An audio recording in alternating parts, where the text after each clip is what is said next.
Please stand by.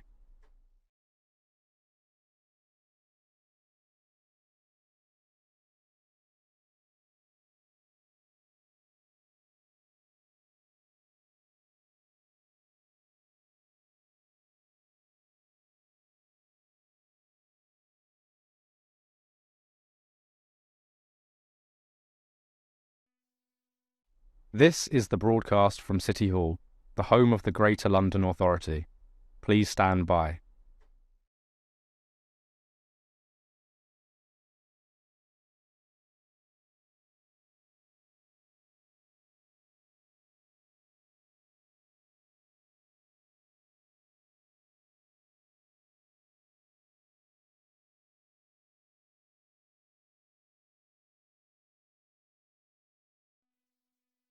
This is the broadcast from City Hall, the home of the Greater London Authority. Please stand by.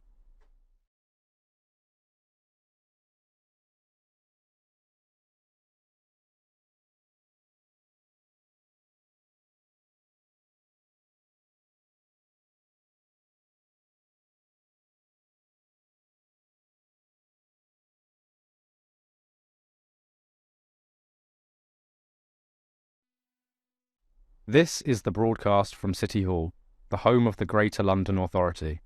Please stand by.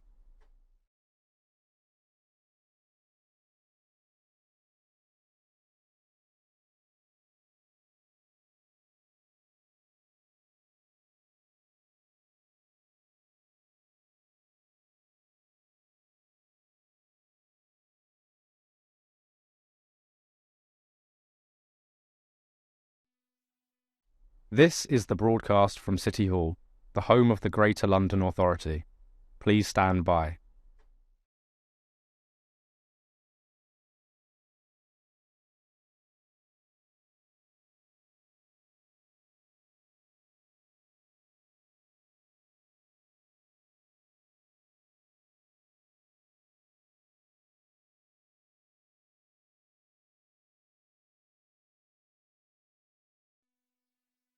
This is the broadcast from City Hall, the home of the Greater London Authority.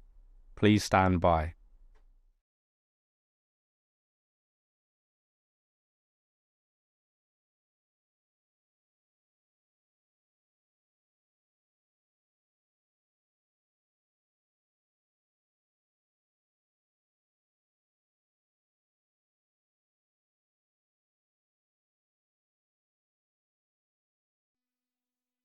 This is the broadcast from City Hall, the home of the Greater London Authority.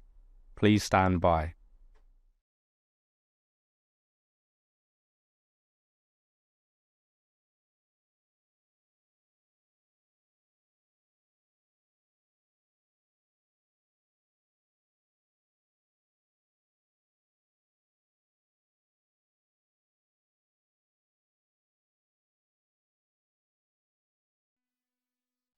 This is the broadcast from City Hall, the home of the Greater London Authority. Please stand by.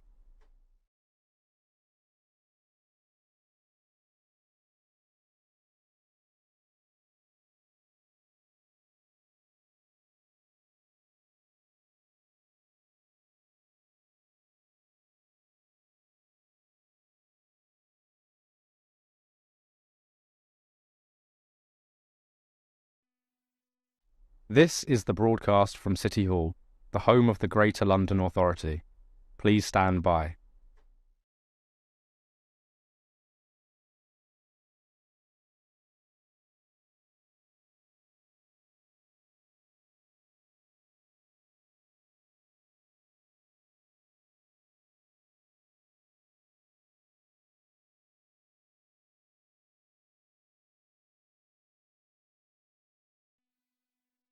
This is the broadcast from City Hall, the home of the Greater London Authority.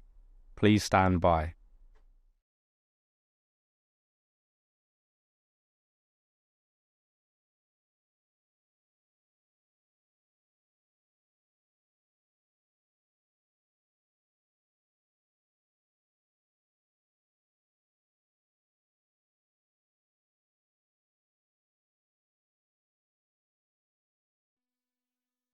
This is the broadcast from City Hall, the home of the Greater London Authority. Please stand by.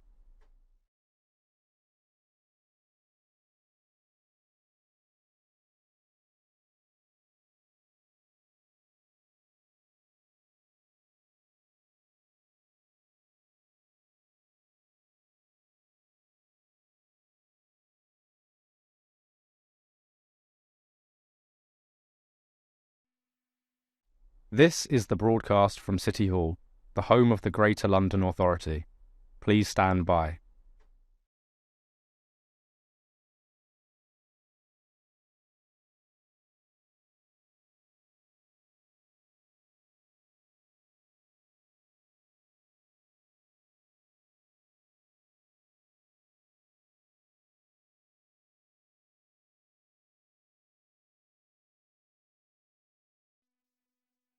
This is the broadcast from City Hall, the home of the Greater London Authority. Please stand by.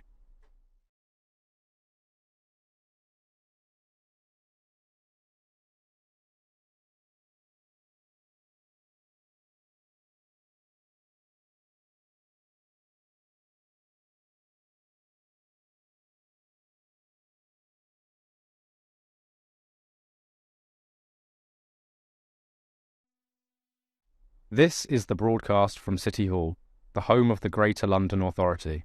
Please stand by.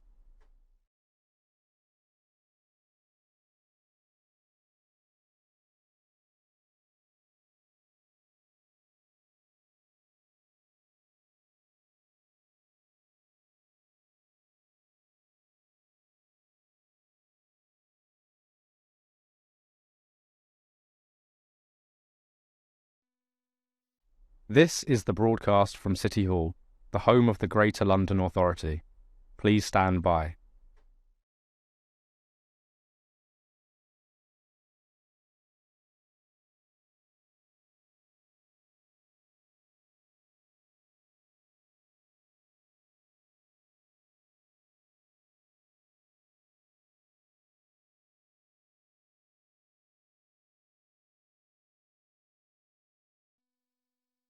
This is the broadcast from City Hall, the home of the Greater London Authority.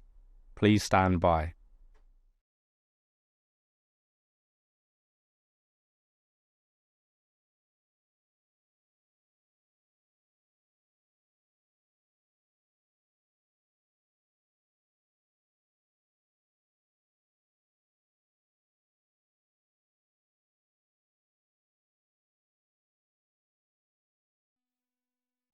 This is the broadcast from City Hall, the home of the Greater London Authority. Please stand by.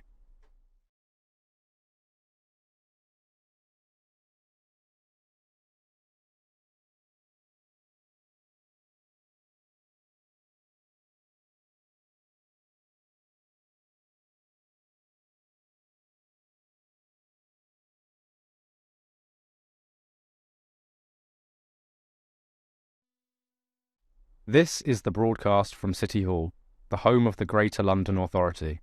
Please stand by.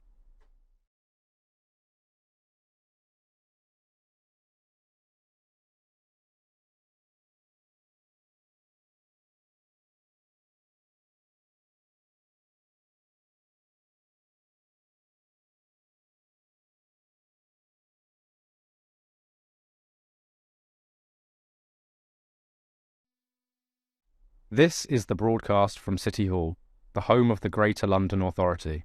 Please stand by.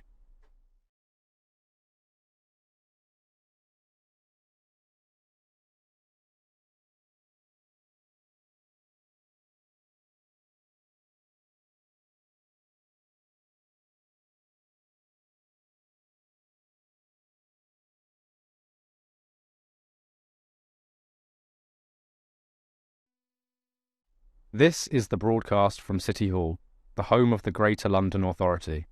Please stand by.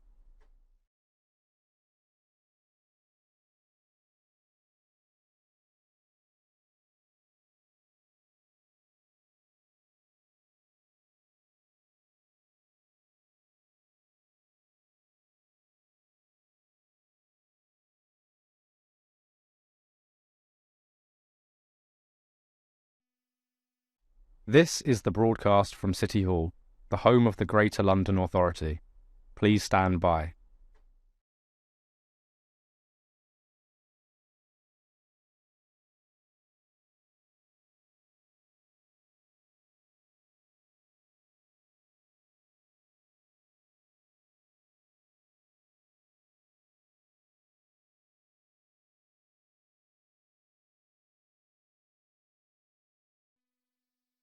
This is the broadcast from City Hall, the home of the Greater London Authority. Please stand by.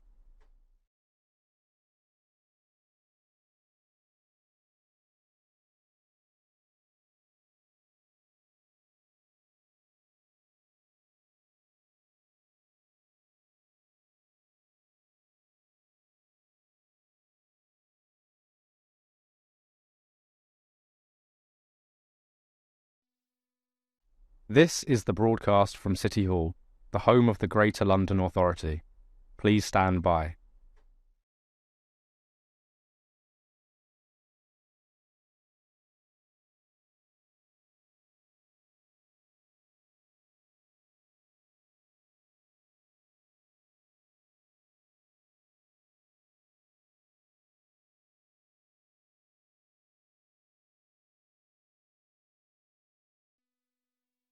This is the broadcast from City Hall, the home of the Greater London Authority. Please stand by.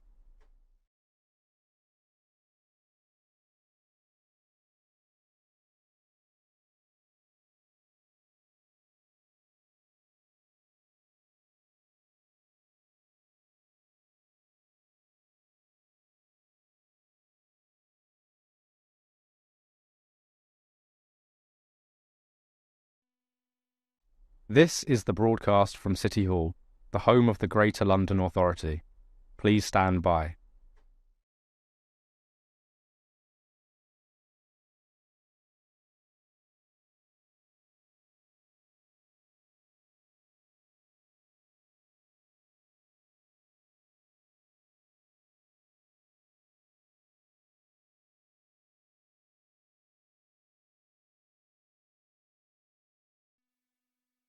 This is the broadcast from City Hall, the home of the Greater London Authority.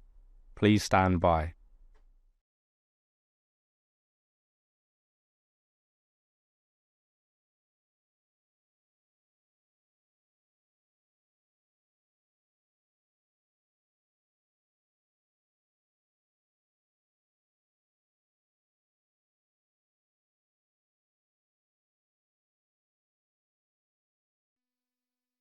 This is the broadcast from City Hall, the home of the Greater London Authority. Please stand by.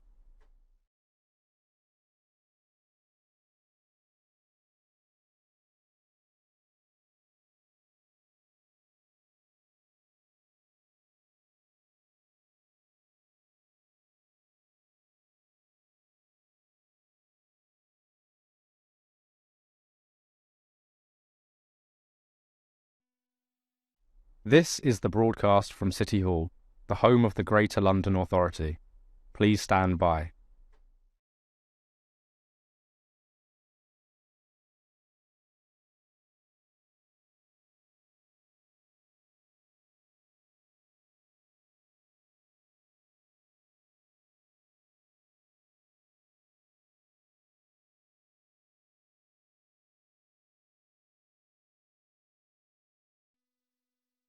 This is the broadcast from City Hall, the home of the Greater London Authority. Please stand by.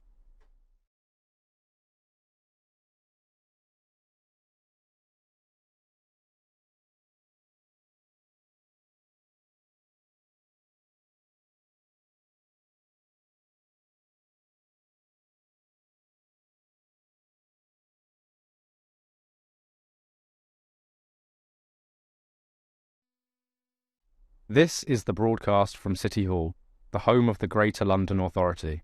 Please stand by.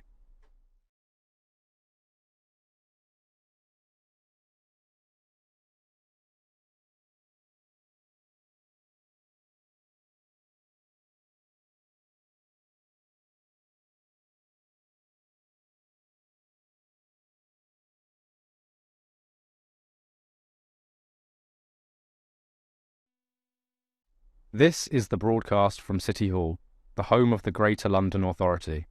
Please stand by.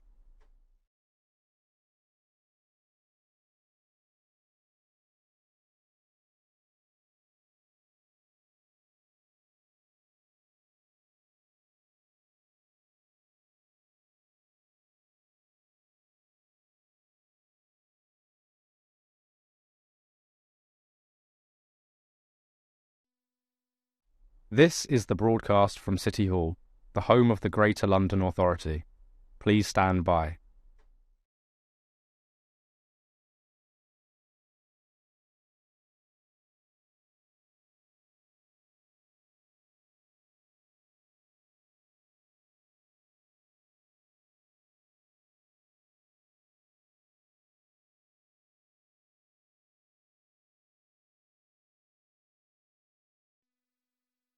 This is the broadcast from City Hall, the home of the Greater London Authority.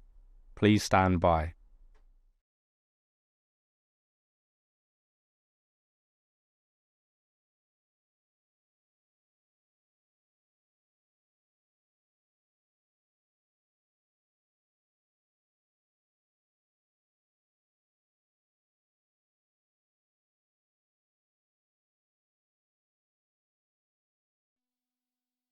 This is the broadcast from City Hall, the home of the Greater London Authority. Please stand by.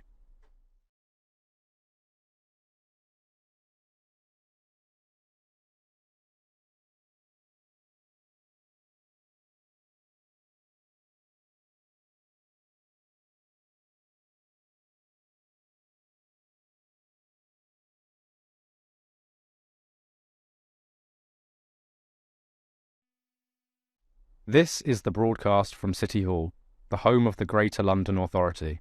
Please stand by.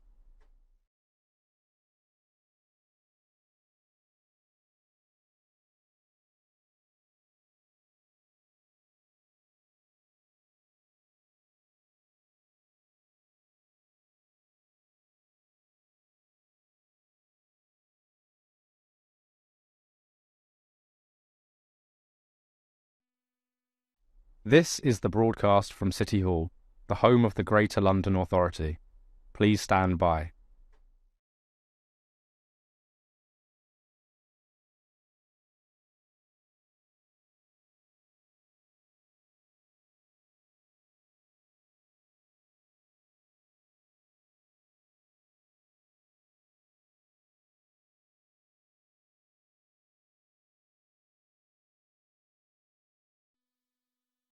This is the broadcast from City Hall, the home of the Greater London Authority. Please stand by.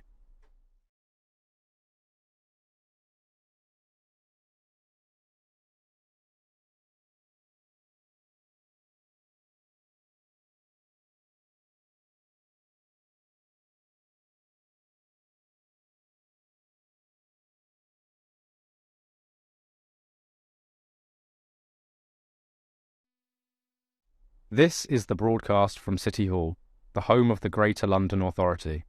Please stand by.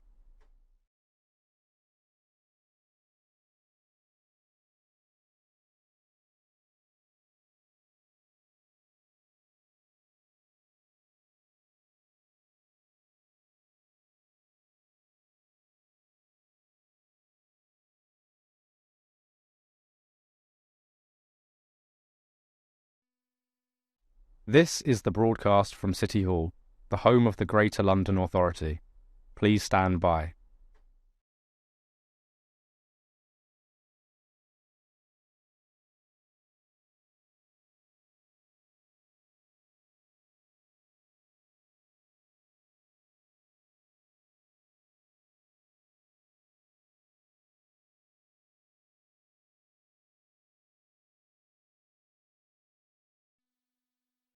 This is the broadcast from City Hall, the home of the Greater London Authority.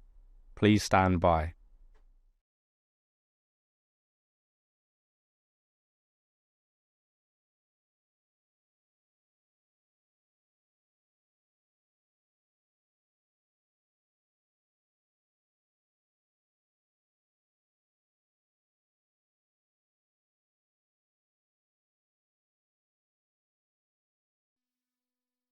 This is the broadcast from City Hall, the home of the Greater London Authority. Please stand by.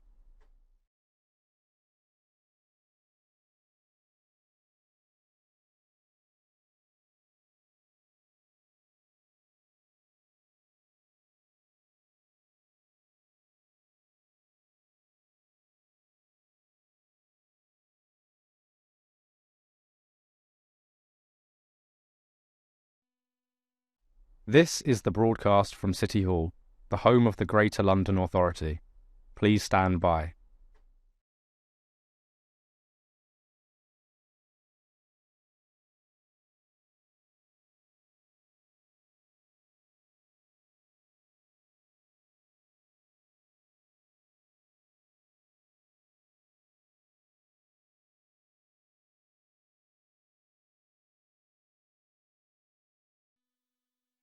This is the broadcast from City Hall, the home of the Greater London Authority.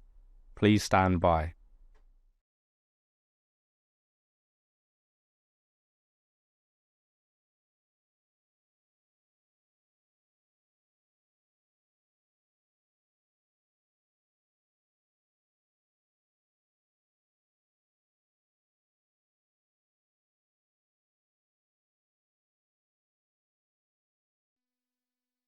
This is the broadcast from City Hall, the home of the Greater London Authority.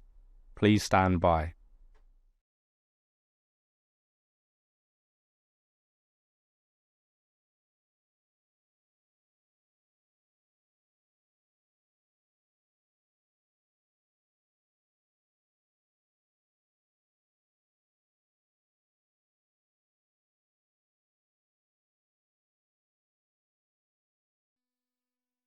This is the broadcast from City Hall, the home of the Greater London Authority. Please stand by.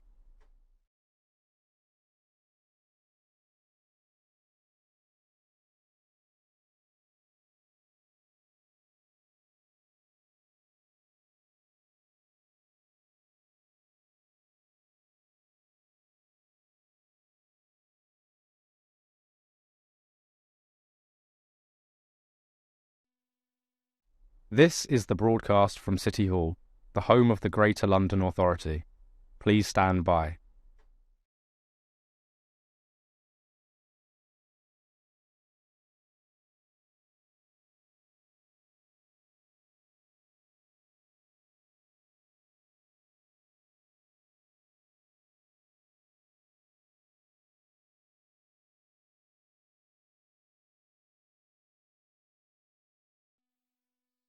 This is the broadcast from City Hall, the home of the Greater London Authority. Please stand by.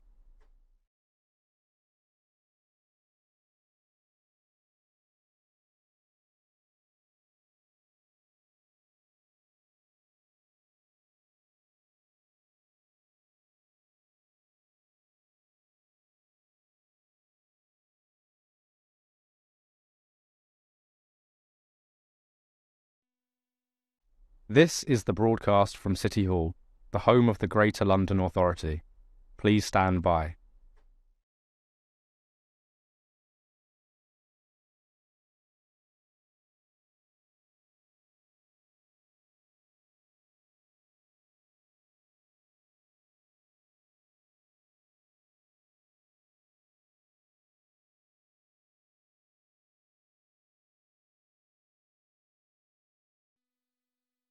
This is the broadcast from City Hall, the home of the Greater London Authority. Please stand by.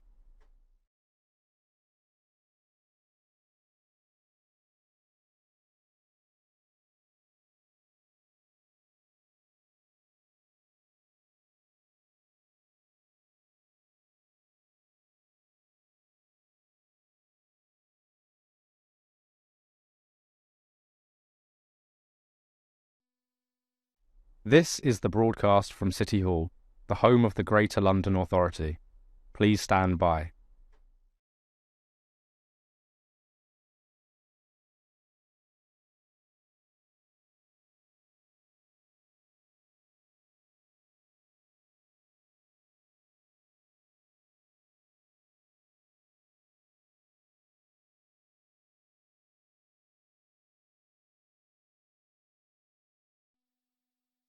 This is the broadcast from City Hall, the home of the Greater London Authority. Please stand by.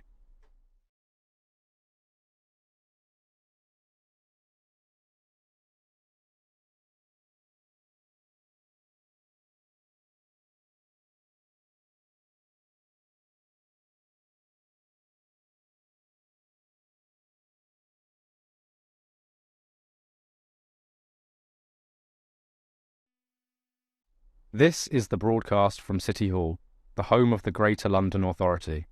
Please stand by.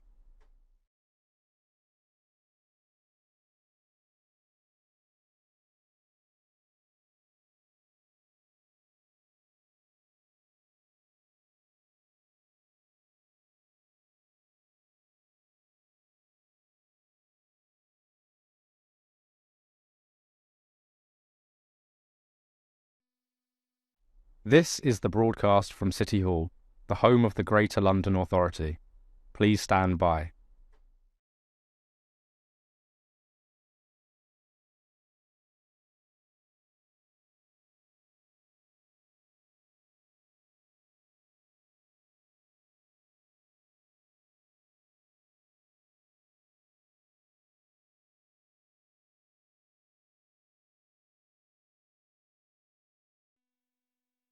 This is the broadcast from City Hall, the home of the Greater London Authority. Please stand by.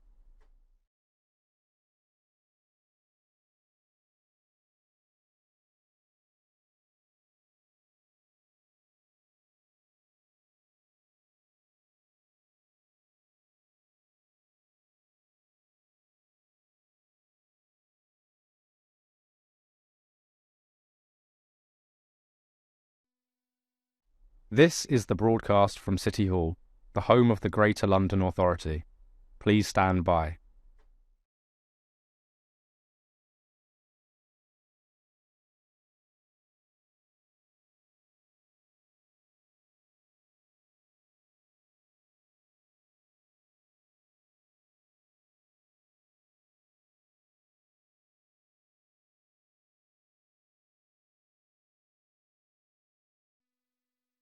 This is the broadcast from City Hall, the home of the Greater London Authority. Please stand by.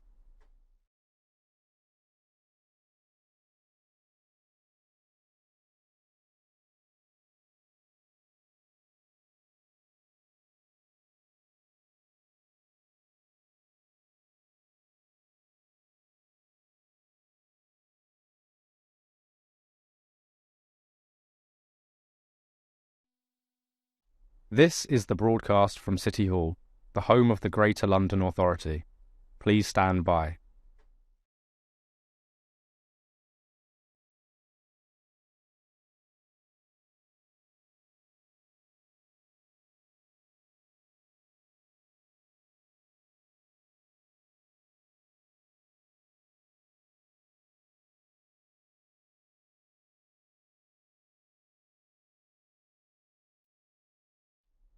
This is the broadcast from City Hall, the home of the Greater London Authority. Please stand by.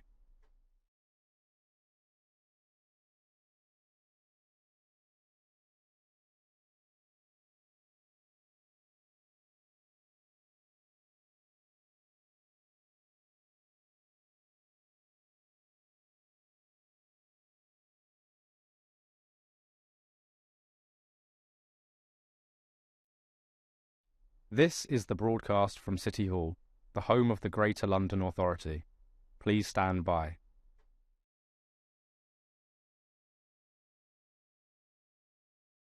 Good morning, everyone, and welcome to today's meeting of the Budget and Performance Committee.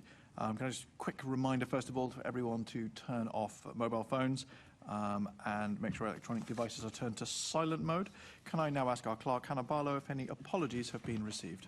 Thank you, Chairman. Apologies received from Assembly Member This Beckman. is the broadcast from City Hall, the home of the Greater London A couple of quick Authority. items before I get to our Please main stand business, by. which is the London Fire Brigade this morning. So we have declarations of interest. Can I ask the committee to note the recommendations set out at item 2 and ask if members have any other interest to declare? Noted, well done. Summary list of actions. Can I ask the committee to note the ongoing actions from its previous meetings and the additional correspondence sent? Brilliant. That now brings us to our main item this morning, which is a discussion on the 2026-27 Greater London Authority Group. This is the budget broadcast for the from London City Fire Hall, Commissioner. the home I'd like of to the welcome our Greater guests who London have joined us in the Authority. chamber for Please today's stand by. discussion. We have Jules Pipe, CBE, who is the Deputy Mayor for Planning, Regeneration and Fire. Morning, Jules. We have Jonathan Smith, who's the London Fire Commissioner, the new London Fire Commissioner, first time joining us at this committee. Welcome, Jonathan. And Mostak Ahmed, who's the Director of Corporate Services at the London Fire Brigade, a regular visitor. Thank you, Mostak. So if I kick off with you, Commissioner, how does your draft budget help you implement your priorities This is for the broadcast 26-27? from City Hall, the home of the Greater London Authority. Good morning, Chair, and good Please morning stand to by. everyone. Well, I think the key thing that we've been faced with at the moment is there's been significant uncertainty in terms of our ability to set the budget as we see it at the moment. I know that's been an area that's been well discussed at this particular committee. But I think what we have had now is a well-rehearsed and well-practiced plan in terms of making sure that our budget is genuinely allocated against where we see the greatest risk and priority for the organisation. This is the broadcast from City Hall, in your budget, the home of the perhaps Greater London the Authority. operating environment Please we currently stand find by. ourselves dealing with is almost unprecedented. Really, over the course of the last sort of 15 to 20 years, the way that risk has continued to evolve and develop has meant that we've taken very significant decisions around where we're putting our resources. We've got some very, very clear red lines. No fire station closures, no firefighter reductions, making sure Control and Mobilising continues to deliver the service that we expect it to. This is the Our broadcast from regulatory City Hall, the programme home of as the well Greater also London has to Authority. continue, because Please I stand think by. one of the things that I've said in front of Fire Committee before, and a number of Assembly members here will have heard me say it, is that the nature of risk in a genuinely global city like London is continuing to develop, it's continuing to progress at pace, and one of the big things we have to do as one of the principal emergency services is making sure that our delivery meets that risk. So that's why you see in the budget submission for 26-27, given some of that This uncertainty is the broadcast that exists from at City the Hall, moment, our the home of priority the Greater is London around Authority. protecting the front line. Please it's stand by. investing in operational training. It's making sure our regulatory function continues to give the programme of work that it needs to, because the risk environment that we're now dealing with is extraordinary. You know, we're rescuing 6 Londoners a day at the moment from a variety of incident types. Every third day, we're pulling a Londoner out of a fire situation. We're averaging 1 high-rise fire a day. I did a big piece of work last week at Piccadilly Circus, This is the highlighting broadcast issues from around City Hall, the e-scooters home of and the Greater e-bike London fires. Authority. We're now doing nearly Please stand by. done nearly 200 of those this year. We're doing an e-bike or e-scooter fire every other day.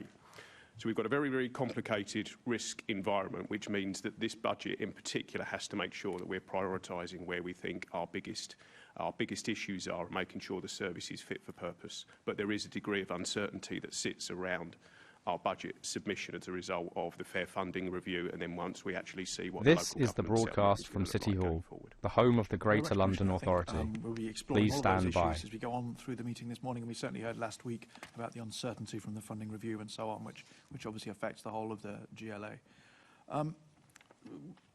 Deputy Mayor, well, to both of you really, what were the difficult decisions, you know, in getting this budget to the point that it's at, between the pressures you've described and the funding envelope that you have? What were the most difficult parts of bringing all of that together? This is the broadcast from City Hall, the home of the Greater London It should be said Authority. that we're in Please a stand by. marginally better position than we were this time last year. We've got a current gap of about £12 million. It was some £18 million at this point last year. I mean, clearly there are issues. You know, the savings that have been made to get to that point do come from not from the front line. No stations, no appliances. This is the no broadcast from frontline City Hall, firefighters. the home of the But Greater London difficulties are that Authority. obviously, there needs to be an Please stand infrastructure by. behind that. And that infrastructure only amounts to some 17% of the entire budget, yet that has to bear the savings if we are to preserve the 83 that goes to the front line. So that, in a nutshell, is the most uncomfortable thing that we have to keep on going back. And there comes a point where This is the there isn't any broadcast more from to be City found Hall, before the one home of is the Greater London eating Authority. into things like the Please training stand budget, by. which, again, we wouldn't want to do. Although it has to find efficiencies, but we wouldn't want to simply make cuts in training. Are you saying that that's where you are now, or that's where you get to if you carry on this trajectory? Because obviously, as you say, you've got about 83% of the budget, which is the front line, firefighters, appliances, and so on, which is ring-fenced, and then so all of the cuts fall in the other 17%. This is the broadcast from City Hall, the home of the Greater London Authority. Obviously, there are still Please some savings in stand the by. budget. So, in other words, additional Yes, savings. each year expected. it gets harder. So this will have been harder than last year, but we have got a smaller target to find to bridge the gap. Okay, well, we'll be exploring those as we go on. Assemblymember Roberts. Thank you and good morning, everybody. This is for the Deputy Mayor. How does the draft budget This address is the Mayor's broadcast from priorities for City the Hall, London Fire the Brigade? home of the Greater London Authority. Please stand by. Well, I think the Commissioner has laid it out very well in terms of the practical firefighting, fire and rescue service aspects in terms of making sure that we can address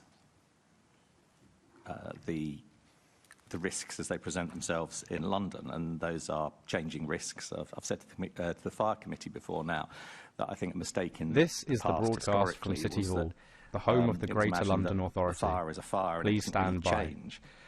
Whereas obviously threats change, the built environment changes, materials used changes, and you've heard the Commissioner talk about sort of lithium-ion battery fires. Obviously, there's wildfires. So this budget seeks to keep up with those changes. You've heard the Commissioner talk about the proactive approach they're taking This to is the broadcast from educate City the Hall, public on the home of the lithium-ion Greater battery, London Authority. fires. Please stand by. You know, there's the interventions that the GLA have made and the Fire Brigade have made over kind of like the metrology bill and everything to try and get sort of national regs having some sort of effect on lithium-ion batteries. And then another different example would be, in, say, in the capital budget, the purchase of all-terrain vehicles to tackle This is the broadcast wildfires. from City Hall, the home of the Greater London Authority. This is a Please question for stand the by. Commissioner. As last year, your predecessor warned this committee that tight finances could mean less funding for addressing the LFB's efforts to address institutional misogyny and racism, which is one of the Mayor's stated priorities for the LFB. Is it correct that we have, in the 26-27 budget, allocated £1.5 million to this, and how does that compare with previous years? No, This thank is you the for the question. broadcast You know, from the City Hall, cultural the evolution home of the London Greater Fire London Brigade has been a Authority. clear priority Please both stand by. for ourselves as an organisation and quite rightly under the leadership from the Mayor on this particular subject. So in terms of making sure that the culture improvement programme continues, what we are doing is we're doing it differently. So historically what we had was a full programme of work of which I was the senior responsible owner when I was in my previous role as the Deputy Commissioner. A lot of the heavy lifting in terms of some of the structural changes that came from This the culture is the review that we broadcast from received City Hall, at the end the home of the 2022 Greater has London been Authority. achieved. So Please stand by. restructuring around the people services function, making sure that we've got a professional standards unit, a number of interventions that have been made around welfare, suicide prevention, a whole range of projects that sat within that culture transformation programme. That programme, as it previously existed, doesn't operate in the way that it did because actually a lot of the pump priming around the cultural improvement of the organisation has been done. What it now has to transfer This to is the business as broadcast from usual City Hall, activity. So where the we home of see the Greater London work Authority. around our professional Please standards stand unit, by. our people services function, our discipline and grievance procedures, all of the elements that sit around the cultural architecture of the organisation have now come out of a programmatic approach and now sit within departments. But there are things that we've made sure are still in place. We still have a culture transformation board that meets to ensure that all the different component parts come together to still deliver the outcome that we're seeking. We This is gave the broadcast Culture from City Hall, Advisory, the home of committee, the which Greater is London chaired, Authority. by Please Martin stand Ford by. KC. That's been extended now till November 2027, so that work continues. We've got an independent chair now of professional standards who's also now come on board. So we're still delivering the cultural improvements, but we're doing it in a different way rather than the programmatic approach that we had before. And we're really taking that approach right across the board, not just in terms of culture transformation, but the ongoing development of the London Fire Brigade that we have to move from. This is the broadcast from City Hall, the home of the Greater London Authority. Please stand by. At a moment in time, the organisation has to continue, but the cultural development of the organisation is absolutely critical, because our operational competence that I was talking about before is directly linked to the cultural improvement of the organisation. We've just done our staff survey this year and we're just getting the results in at the moment, but it looks at initial indications that bullying, harassment and discrimination This has is the continued to broadcast come from down City on a Hall, downward the trajectory. home of the Greater So London we're seeing some Authority. encouraging signs. Please We're stand going to have by. to think about how we deliver our services differently, but I think with the structures that we've now got in place, we're best placed to do it. Okay, And may I just add? yes, of course, of course, of course. Thank you.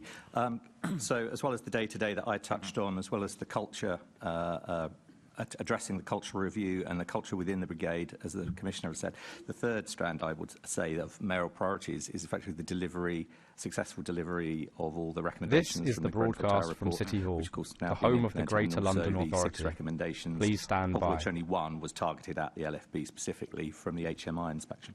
Okay. Just on the professional standards unit that you mentioned, there was a previous Assembly investigation into cultural reform. It found that the PSU was inadequately resourced in order to meet the scale of the volume of issues being brought before it. Do you believe it's now adequately resourced, or does it need more?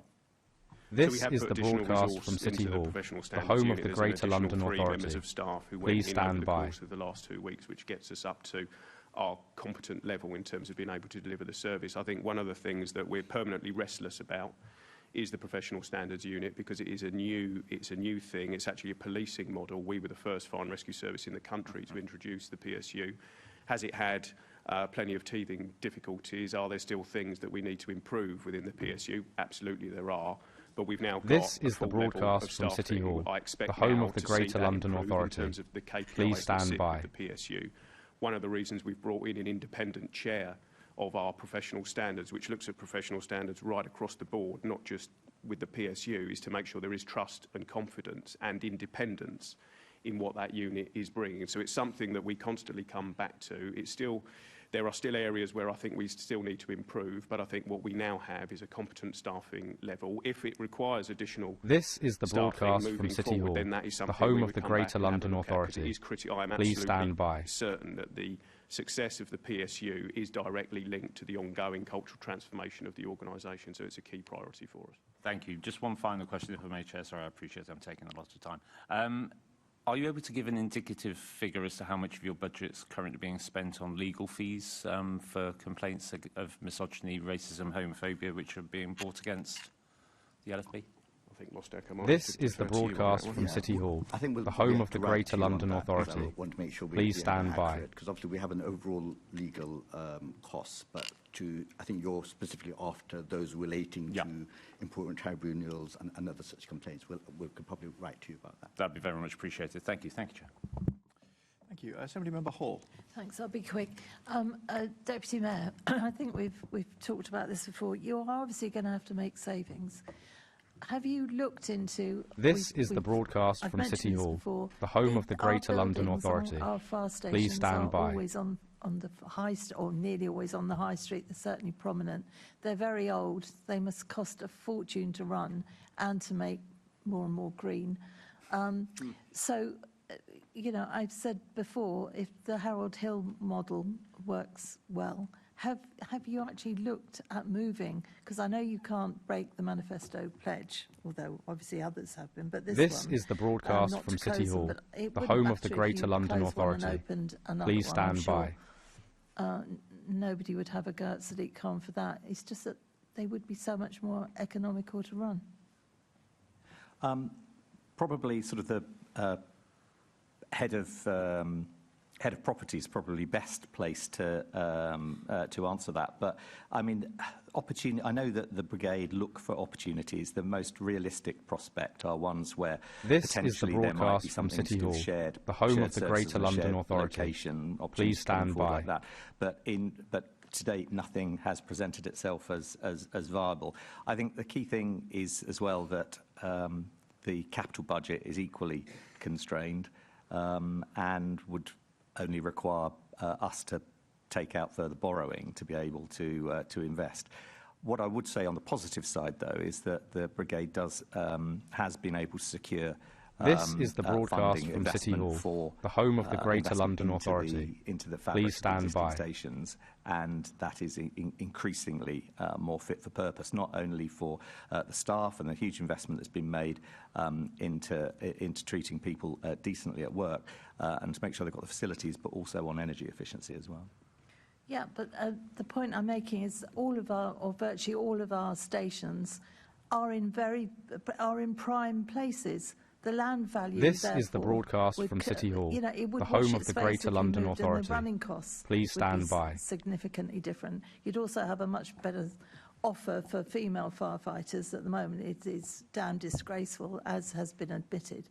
So my point being, this has been brought up before. Sometimes you've got to think out of the box, and that's your job, Deputy Mayor. You know, put some different thought into it as to what could be done to save some money. This is the broadcast from City Hall, the home of the Greater London Authority. Yeah, I mean, with respect, Please stand by. my job is to challenge and hold to account. It's not to run the property portfolio. No, but it's also to come up with some good ideas. And you're a property man. My God, you're a very good property man. And you know, you've made good points about what possibilities there are, and those are obviously things held in mind by the brigade about those opportunities. I mean, heaven knows they've put a lot of effort into upgrading the home of the Greater London stations. Authority. So if there Please were stand by. opportunities to be made to do alternatives, they would consider them. I would say, though, thank you for your kind words about the property side. That experience leads me to believe probably more my experience of property and civic property with my previous hat on. Sometimes it can be quite marginal, the difference. This is the broadcast from City Hall, the home of the Greater London high Authority. streets across Please stand by. London, some of them may be fabulous places, but the value difference between where you know the area which won't actually be on a high street of shops, it will be more often on more stretches where it breaks to kind of more urban residential character. It's not going to command such a high price. This is the broadcast because, from City Hall, the home of potentially the Greater a London supermarket, Authority. But Please stand by. I doubt many of the fire brigade stations are on footprints that lend themselves to kind of those high-paying uses that someone would pay so much that it would wash its face to buy another plot of land somewhere else and build. There would have to be a lot of things that fell in place. On a trading estate, I've been to every single one of them, and they're generally in very good positions. This is the broadcast from City Hall, the home of the Greater London Authority.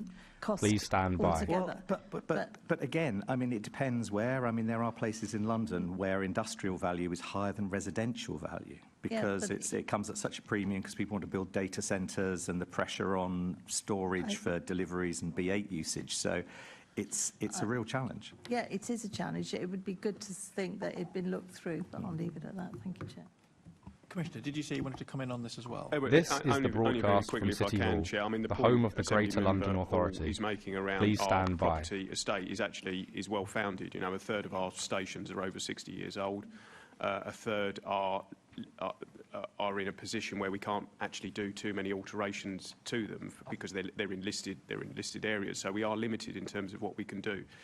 One of the key points we've always said is that actually if available land became available, and the key thing for us has always been our attendance standard, so we cannot compromise our 6 and 8 This is the broadcast standard. from City So Hall, the home of the Greater London why Authority. We wouldn't look at Please stand alternative by. options if they became available, but other thing, as the Deputy Mayor has alluded to, sometimes that becoming available and then our ability to sell the stock that we've currently got could provide limitations. But in terms of the point that's being made, I think that's absolutely true, where if additional land became available and we could look at alternative options, we would absolutely do that, because ideally we would want to build new fire stations that do genuinely reflect the modern organisation that we want to be. This is the broadcast from City Hall, the home of the Greater London Authority. Please stand by.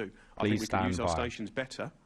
I think there are things we should be doing more, particularly with colleagues in the Metropolitan Police and the London Ambulance Service, to actually really utilise our estate. I think that's a really fair point. But I think in terms of our ability to build new fire stations, and of course we've got 9 that are PFI, so we do not have direct control over those. So there's a number of structural issues that stop us doing some of the work that I think Assembly Member Hall quite rightly asks us This to do. is But it's the not for the want broadcast of from trying. City I think Hall, if the the opportunity home of the became Greater available, we would London absolutely do Authority. it. Please stand by. Thank you very much. Looking now at financial sustainability, Assembly Member Georgiou. Good morning, gentlemen. I feel like we're halfway there with this question. So, Mr. Commissioner and Deputy Mayor, what steps need to be taken to ensure the London Fire Brigade has a long-term financially sustainable position? So you're more than welcome to build on previous responses. You don't have to repeat what you've already said. I don't This think we've is the touched on broadcast this from bit, and City that's Hall, simply more the external home of the funding. Greater London Authority. Please stand by. I mean, the budget we're not having to find savings because the budget has reduced. The budget has increased. It's gone up. The Mayor has made available further £25 million on top of the previous budget. But what we need is the government to step up across the country, actually, and fire services right across the country. Because, well, you can see from the budget how tight it is. And I say the Mayor has put increasing amounts This in is the over broadcast recent from years. City Hall, the home of the Greater London Authority. It really, Please stand by. Draft settlement will be published just before Christmas, final settlement in the new year. I look to that to start meeting some of the both the revenue costs but also the investment needs of the service. Okay. Mr. Commissioner. Thank you for the question. I think and the sustainability of fire funding is critical. It's something that's concentrating the minds of chief fire officers up and down the country, the truth be told. This is the I think fire broadcast rescue from is not City a Hall, protected government the home of the department. Greater We sit London outside Authority. Of defence, sit outside Please stand of by. NHS. So actually what you've seen is consistent underfunding of the fire and rescue sector nationally for many, many years. You know, we do not get direct capital grant funding. Some of the discussion points in the previous question around the state of our building stock is a direct consequence of not having central government capital funding. So that is definitely something I'll be looking to the government to see if we can make some improvements there, because that is a problem not just for us in London. This is the broadcast from City Hall, I think the the home fact of that the we're Greater not London a protected Authority. government department Please stand means by. we weren't included in the spending review, so there was no additional funding that came as a result of the most recent spending review. I think when you look at the evolving role of fire and rescue services, that is something we need to come back to, and I've been lobbying very hard, central government, the new Fire Minister, around the evolving role of fire and rescue services. Because, well, if you take wildfire as an example, 5 years ago, we weren't having to look at wildfire in the way that we are now. That is now the new normal. This is the broadcast from City Hall, the home of the Greater London Authority. Training to deal Please with stand wildfire, by. which is now a regular occurrence during the summer period. We simply weren't having to do that 5 years ago. If you look at the threats from both international and domestic terrorism, aggressive state actors, the built environment, new and emerging technologies, sustainable funding for fire and rescue services to directly link what we do with the evolving nature of risk has been an issue for the national sector for a long period of time.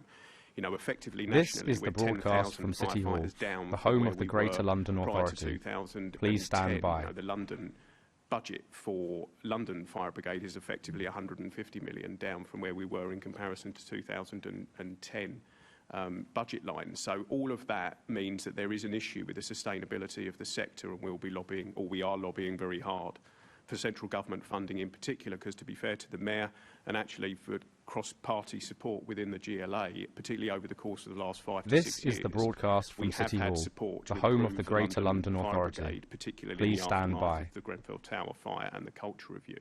But we really want to see that sustained in having multi-year settlements where we can really make some planned investments about where we see the brigade in the next 5, 10, 15 years. There's some other structural issues which I know this committee has discussed before. The way firefighter pay is negotiated is completely out of sync. We're coming on to that. Well, I will pause that one and I'll leave it there. Thank you. Thank you very much, Mr. Commissioner. This is the Mostak, good to broadcast see from you City again. Hall, the home of the Greater How London concerned are you by the Authority. reduction in the Please levels stand by. of the LFB's reserves? Thank you. Clearly, as a statutory finance officer, I do look at the sustainability of the long term, which includes reserves as well. So our earmark reserves have been reducing over recent years, and that's not surprising because they were planned. Post-Grenfell and transformation, we had a big uplift, and a lot of that was reserve funding.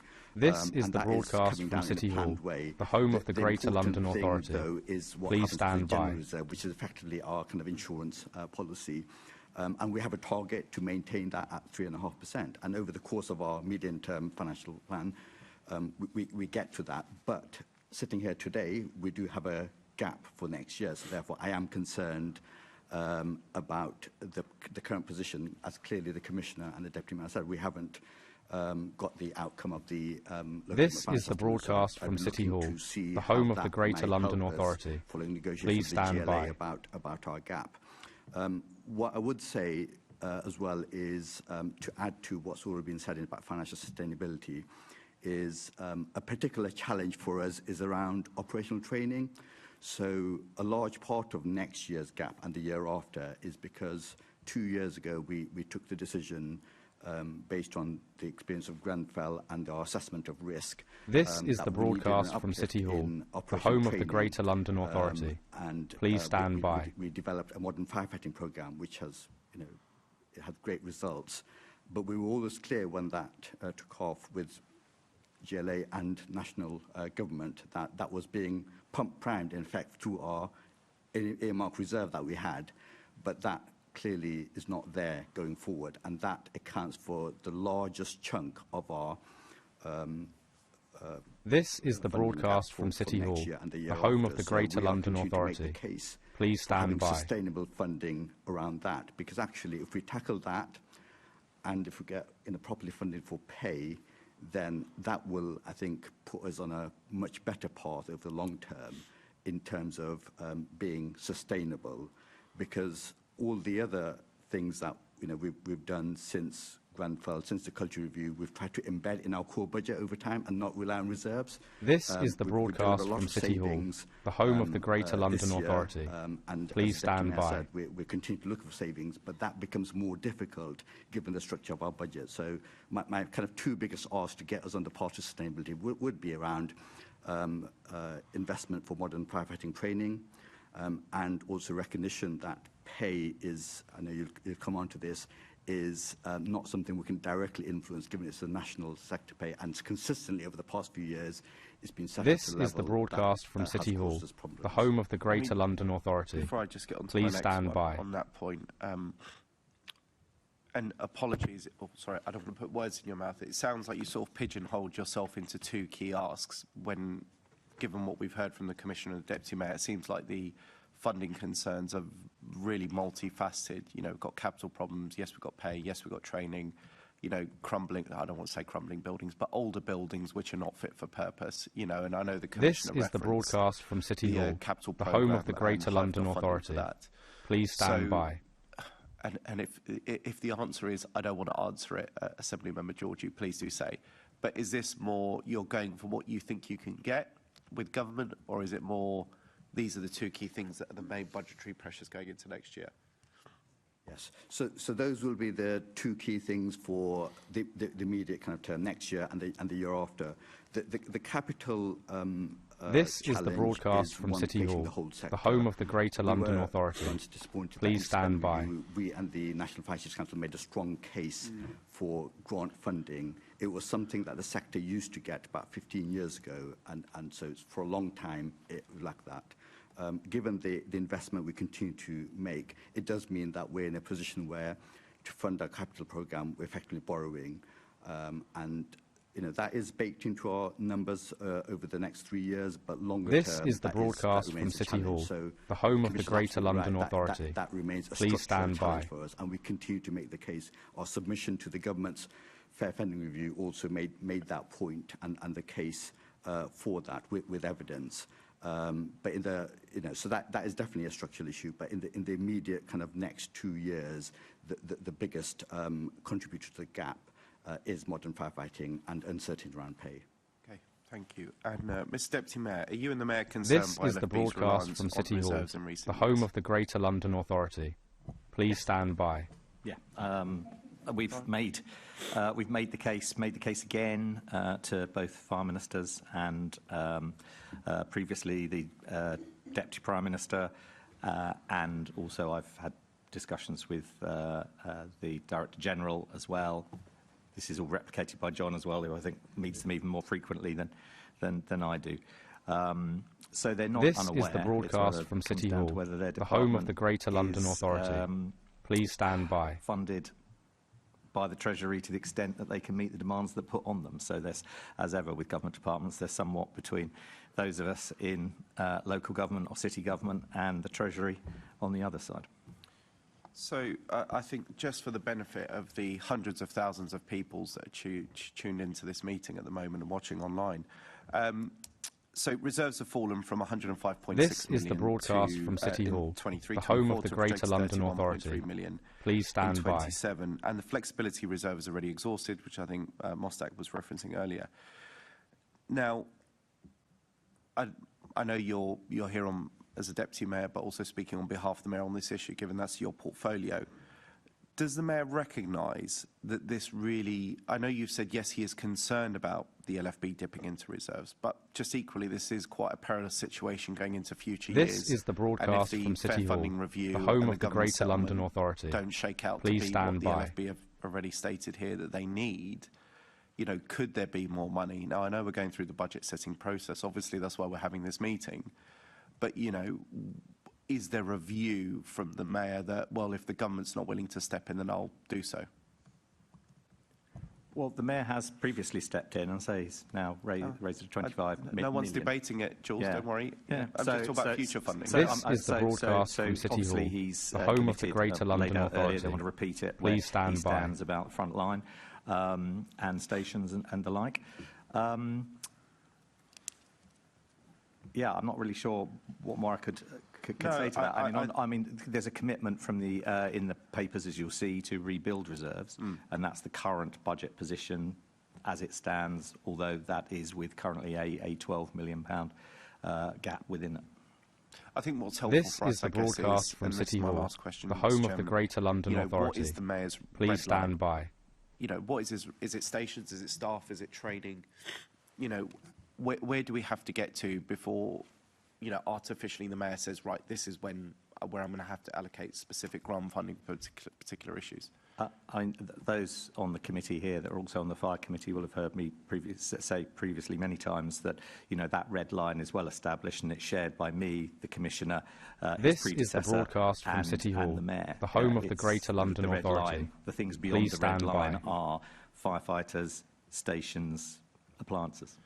Okay, thank you so much. But that said, we have to recognise there is a core backroom function that needs to be there as well. We don't have 103, you know, autonomous stations, and you'll obviously realise that, and everyone needs to realise that, including those who fund This fire is the services in broadcast UK. from City Hall, the Thank home of the Greater London Authority.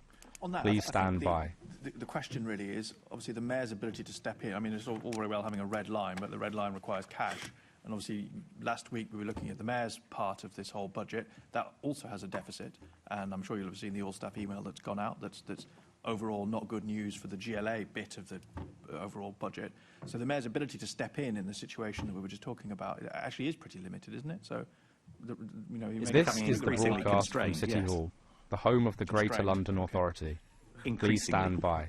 Okay. Assemblymember Clark.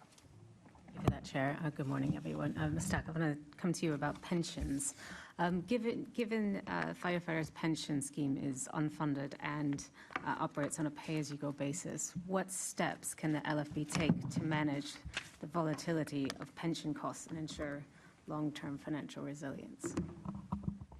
Thank you for the question. So we broadly have two pensions. The biggest one is clearly related to firefighters, which is, I think, the one you're talking about, because that is a unfunded scheme. But I should just mention that we also have the local government pension scheme, which is a funded scheme for non-operational staff, and that's just had a recent revaluation, which is kind of in line with our expectations at the moment, and has a surplus. So that is, we believe, sustainable. In terms of the firefighters pension scheme, we are at the whims of the 3-yearly revaluations in terms of what it does to employer contributions. The last such revaluation created a pressure on employer contributions, which went up.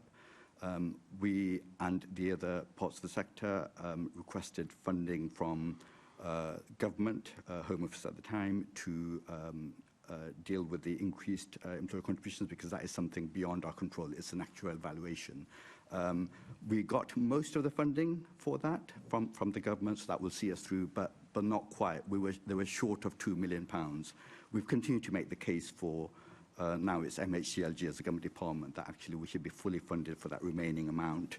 And that was has been part of our submissions to government. We provide the evidence to demonstrate that there is a small shortfall against that. So that remains on our risk register going forward, because every 3 years there will be a revaluation and it impacts the employer contribution that we face, and we will need to kind of manage that. Okay, thank you for that. Back to you, Chair. Thank you. Moving on to now a section on incident demand. Assembly Member Roberts. Thank you. Some of this has been covered off, as is often the way with these things. So it was really a question for the Commissioner of Affairs, which is how does the 2026-27 budget reflect the long-term trends in the type of incidents attended by the LFB? Yes, if you quite rightly pointed out some of this, I think we've discussed. But the thing for me is that we have to have agility in the service now in a way that we probably didn't need to have 25, 30 years ago. You know, without wishing to sound like I'm swinging a lantern here. When I joined the fire service 26 years ago, it was always very clear what we were expected to do. The training was very clear. The public expectations on what the fire and rescue service was designed to do was very clear. That's just not true now. You know, the types of incidents that firefighters are being mobilised to now, as I say, we're rescuing six people a day at the moment from a whole different variety of incident types in a way that we weren't doing 25, 30 years ago. So the key to that is making sure we've got agility in the training offer and the kit and equipment that we're buying. So as I said, mentioned before about wildfire, you know, the 4 new wildfire vehicles that hitherto this point we were actually leasing over the course of the last 4 years. We've now made the decision to purchase those because during the summer they'll be used to be deployed to deal with wildfire, but during the autumn and the winter they'll be part of our flood response, which is now a very real issue that we have to deal with. So having that agility in the organisation to respond to risk as it continues to develop is going to be key for the future of the London Fire Brigade over the next 5 to 10 years, which is why there has been the heavy emphasis in the budget submission around the training offer. Because that is fundamental to this, that our firefighters are being trained in realistic scenarios for the types of incidents that we expect them to deal with. The biggest round of training that we've just delivered has been in 2 key areas. First of all, a marauding terrorist attack. So we have a marauding terrorist attack capability now on every single frontline pump. That includes ballistic protection, ballistic helmets, an ability to work with armed policing in a way that we didn't have 5 years ago. That has been an extraordinary success, actually, in terms of the training that we've been able to roll out. It's only us and Manchester who have that capability on the front line, and very sadly, the Manchester capability came to the fore at the attack of the synagogue a couple of months ago. Now, we are the only other service in the country who would be able to deploy a resource in exactly the same way as Manchester did. Now, that we know is a matter of when, not if, we're going to be dealing with these types of attacks, not necessarily from a terrorist, as the attack on the train from Peterborough into London demonstrated the impacts of mental health. Actually, in some ways, the motivation is irrelevant. It's the outcome that we need to be able to deal with. So we have to have agility in our ability to respond. The training that we've just been delivering down at the Fire Service College in real fire scenarios using the very latest in fire behaviour training is, again, something we need to continue going forward. And that's really the only way that we ensure that our firefighters are being trained to match the risk as it continues to develop. Because we don't, just the way the 21st century is playing out, there are some risks that we'll be unaware of that will actually present themselves over the next few years. And then we need to be able to pivot the organisation in order to be able to deal with it. So I see it very much in the training provision, but also being quite agile in the types of kit and equipment that we're bringing on board as well. Thank you. Just a follow-up, because with all of these non-fire incidents that we've just been mentioning, is to what extent has the LFB's response to more non-fire incidents in recent years, because of the reduction in fire incidents, has that created more spare capacity, or are you still... So the discussion around, I mean, it's sometimes referred to as sort of latent capacity, because the fire brigade, unlike colleagues in the Metropolitan Police or the ambulance service, we're resourced to risk rather than demand.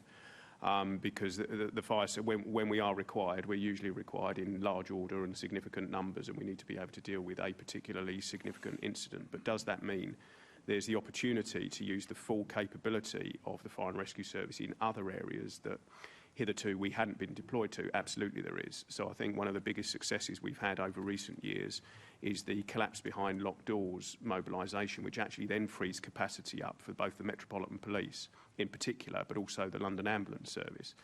And actually, Fire and Rescue Services have this kit and capability. We have the expertise, and I think the more we're able to deploy that resource, really for the broader good, not just in terms of the fire service, but actually we have kit, equipment, capability, well-trained resources that can be deployed in different areas. And I think that will be a continued evolution. But what we must never do is step away from the fact that fire is still a significant issue. It's just behaving differently to what it did 30 years ago, again, without wishing to sound like I'm swinging a lantern. It was described to me last week perfectly that lithium-ion battery fires are now the new chip pan. That's absolutely true.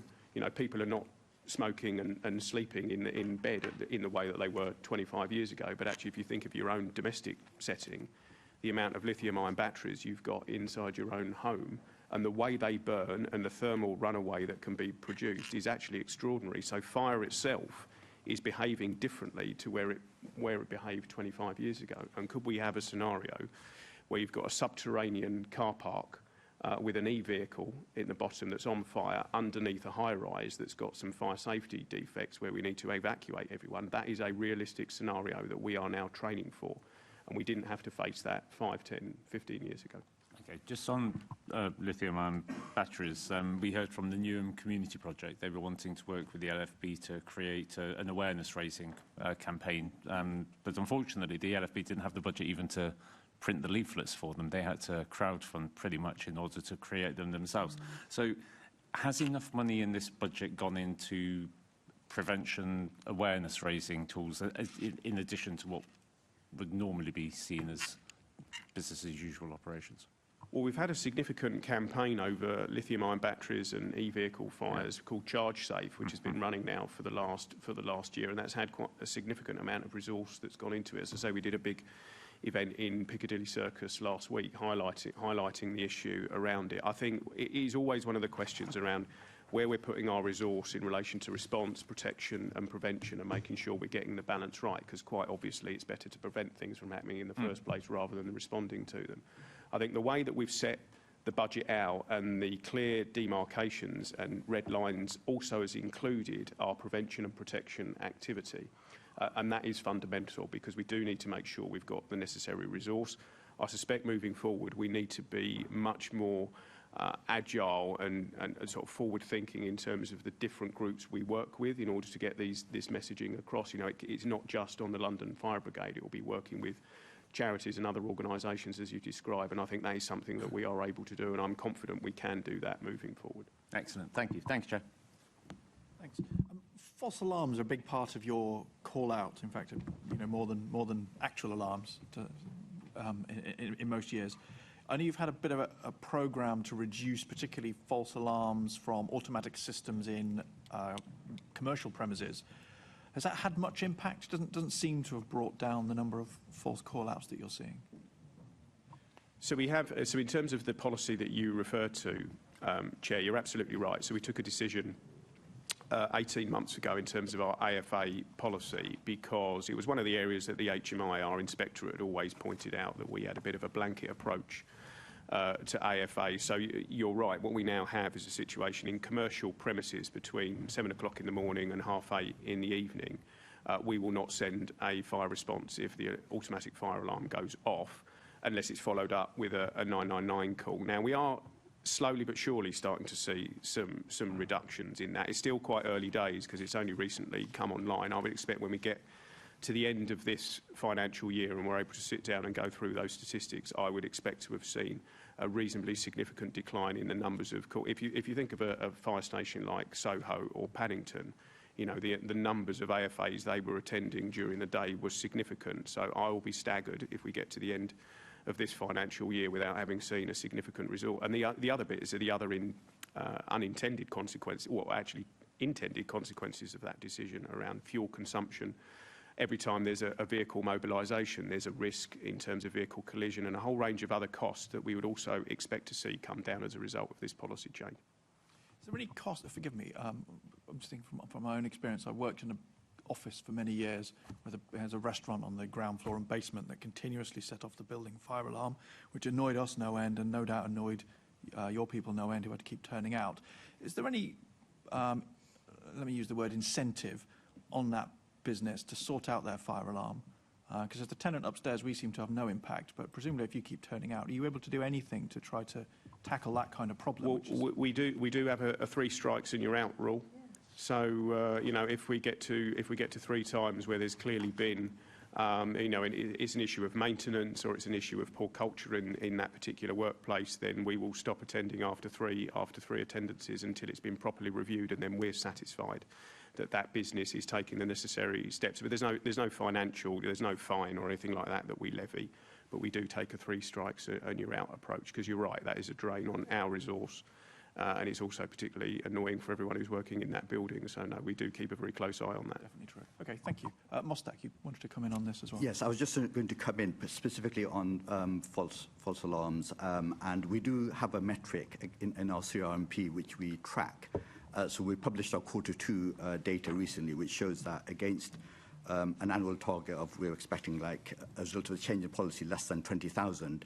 Halfway through the year, we're at less than 8,000. So we have seen a sustained decrease in attendance and number of false alarms. Slight uptick recently, but still overall doing well. And that has allowed our station staff to use their time in more kind of risky activities. Going back to the Commissioner's earlier point, another metric we have, a target we have, is about station staff spent on prevention activities. So our target for this year is 12%, and already year to date we're looking at 15.8%. So I think we've seen a notable shift in terms of more productive use of station staff time built on the back of borough risk management plans, station plans, etc. Is that improvement concentrated particularly in central London stations, or is it pretty much across the board? I think the stat isn't overall across the board. You will get some variations based on the particular nature of risks in each borough, and that's, I think, the benefit of having an overall community risk management plan, but then localised borough plans which deal with the particular risk, which will vary across boroughs. OK, thank you very much.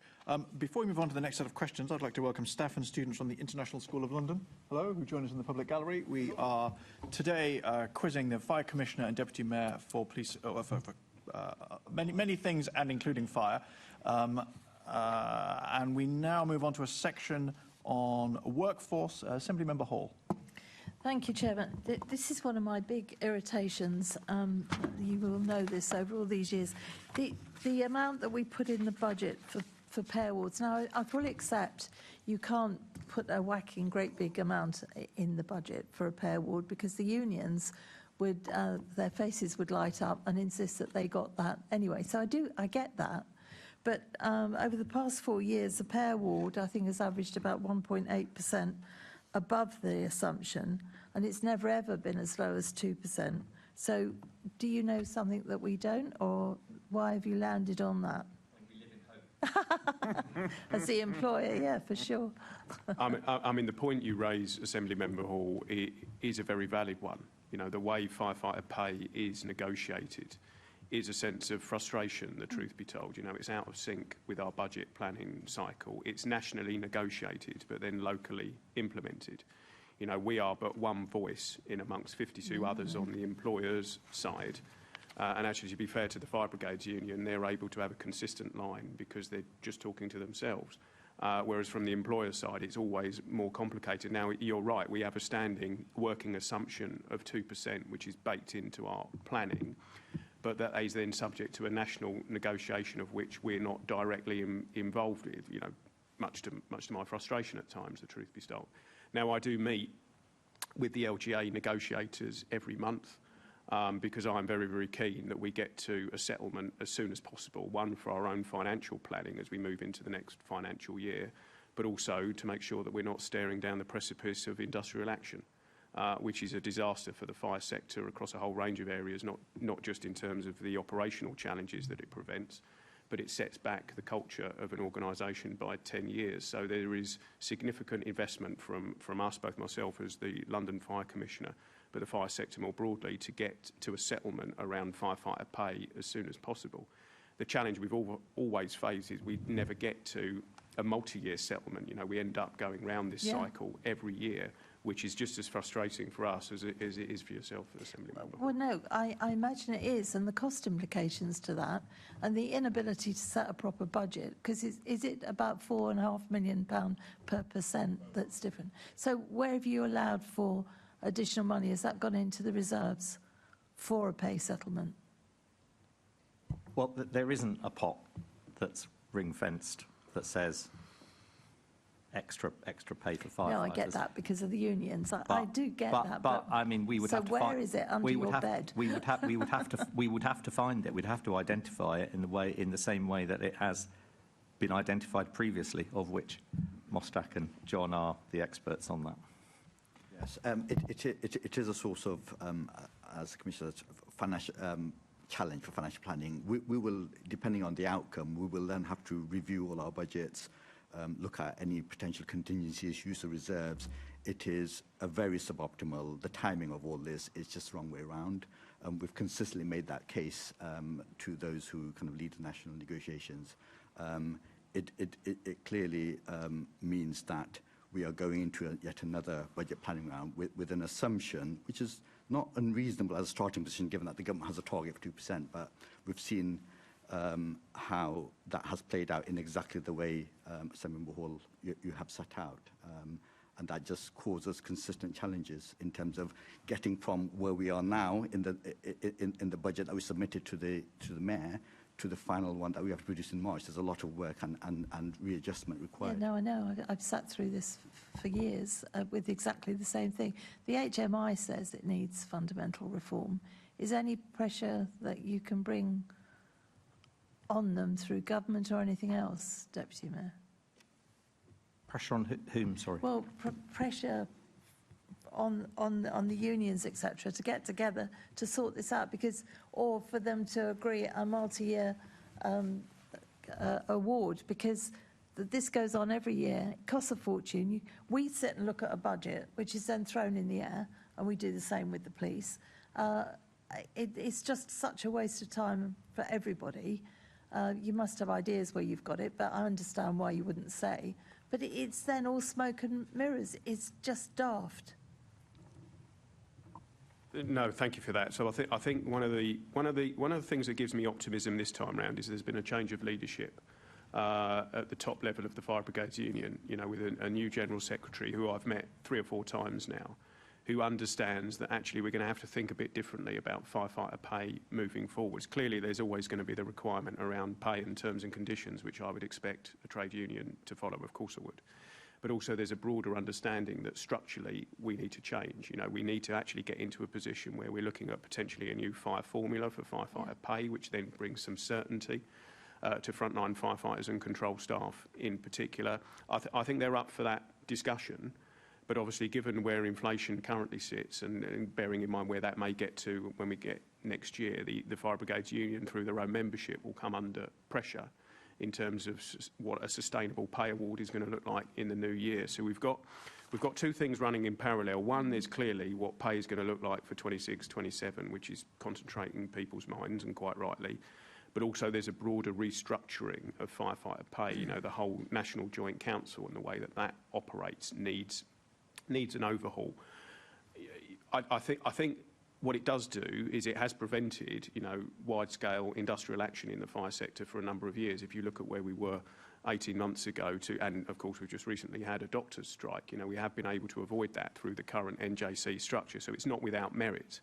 But I think for me there has to be a longer-term pay formula that everyone can coalesce around that brings some certainty around what firefighter pay looks like. And the union, to be fair, absolutely want that. It's going to be a matter of putting our shoulder to the wheel to try and get that over the line over the course of the next few weeks and months. But that's why I'm speaking monthly now to the LGA negotiators, just to make sure that there is that real endeavour to make sure that there is a sustainable pay award that's put on the table in front of the FBU next year that stops any potential strike action. But also there needs to be broader reform around how firefighter pay is negotiated, and it needs to be multi-year, not this consistent annual cycle that we go through, which is frustrating for everyone. For everyone, and expensive, because it's so much of your time and others' time. Okay, I'll leave that there, but I've got this ghastly feeling we'll be saying exactly the same next year. So, Commissioner, the brigade has increased its operational overtime budget, but is still overspending by around 25% in 25-26. So how have you addressed this in the 26-27 budget? So we've got some very challenging targets around pre-arranged overtime in particular, because you're quite right, Assembly Member Hall. This has been an area of concern for many years. So 3-4 years ago, we were spending anywhere between 12 and 14 million pounds a year on pre-arranged overtime. We have massively slashed that, and that's because we take a much more sensible approach in terms of our resourcing. So there's a weekly strategic planning meeting where we take into account things like weather conditions, any intelligence that we get from the security agencies, a whole range of different activity. And then we can make sure we posture the brigade accordingly. That is then matched with a daily meeting of all the key officers who are in command positions to make sure that we've got the right resourcing in the right place. And that has meant we've been able to take a much more intelligent approach to pre-arranged overtime. So as we're tracking at the moment, we're showing 3.4 million under where we were this time last year. So we have to continually be relentlessly focused on pre-arranged overtime, because it's one of those spends that can get away from you if you don't keep it under very close control. We're still spending too much on pre-arranged overtime, and there will always be a requirement for that capability in the organisation. But I think when you look at the trajectory of travel over the last 4 years in particular, you know, I am much more content with where we are, but there's still more work to be done. Yeah, because it got completely out of control. Are the fact that we don't have enough drivers something to do with this, because this comes up every few years? Or is there another skill that is lacking, and that's why you have to keep bringing certain ones with skills in? Yeah, so there are particular areas of shortage in terms of particular skills. Driving is one, and that's been a structural issue for some time in terms of our ability to get more drivers through, to get the courses that are required, which again is why in this budget submission we're wanting to get our position around training in the place that it needs to be, because it has a significant knock-on impact in terms of our abilities to have essentially what you need is the right people with the right skills in the right place at the right time. And you need a number of different factors to come together in order to enable that to happen. Now, our driving position is better than where it was 2 years ago. Some of our more technical skills are better than where they were 2 years ago, because we've had things like skills payment agreement in place, and that has had a positive impact. But again, it's one of these things we have to keep coming back to, and you do see particular pinch points with particular skill sets, which is why we want to invest in those that will then help with our workforce planning going forward. Do you still insist that everybody that joins has to be a driver? We do.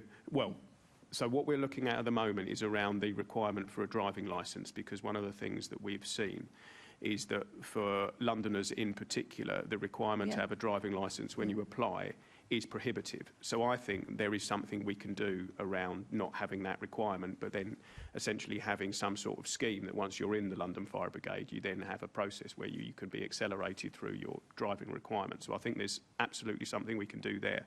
The broader point, though, around if you join the London Fire Brigade, you will be expected to be a driver is absolutely right. That's within the role map. It's part of your contractual obligations, and we need to have that for our workforce planning moving forward. But I think we do need to do something a bit more intelligent with the specific requirement for entry into the organisation, because it is prohibitive. Yeah, the trouble is somebody that's not even got a driving licence to then be faced with driving one of those massive trucks in very narrow streets and parking them, because of course they've got wider and wider, and the old buildings that I'll go on about constantly have got very narrow entries. But anyway. Yeah, you're completely right, Assembly Member Hall. I mean, we have to get the balance right between the requirement to drive and then making sure we're giving people the necessary training and experience to do what is one of the most dangerous parts of the occupation in terms of driving a fire appliance around the streets of London, and we need to make sure we get that right. Okay, thank you. Thanks. Assembly Member Baker.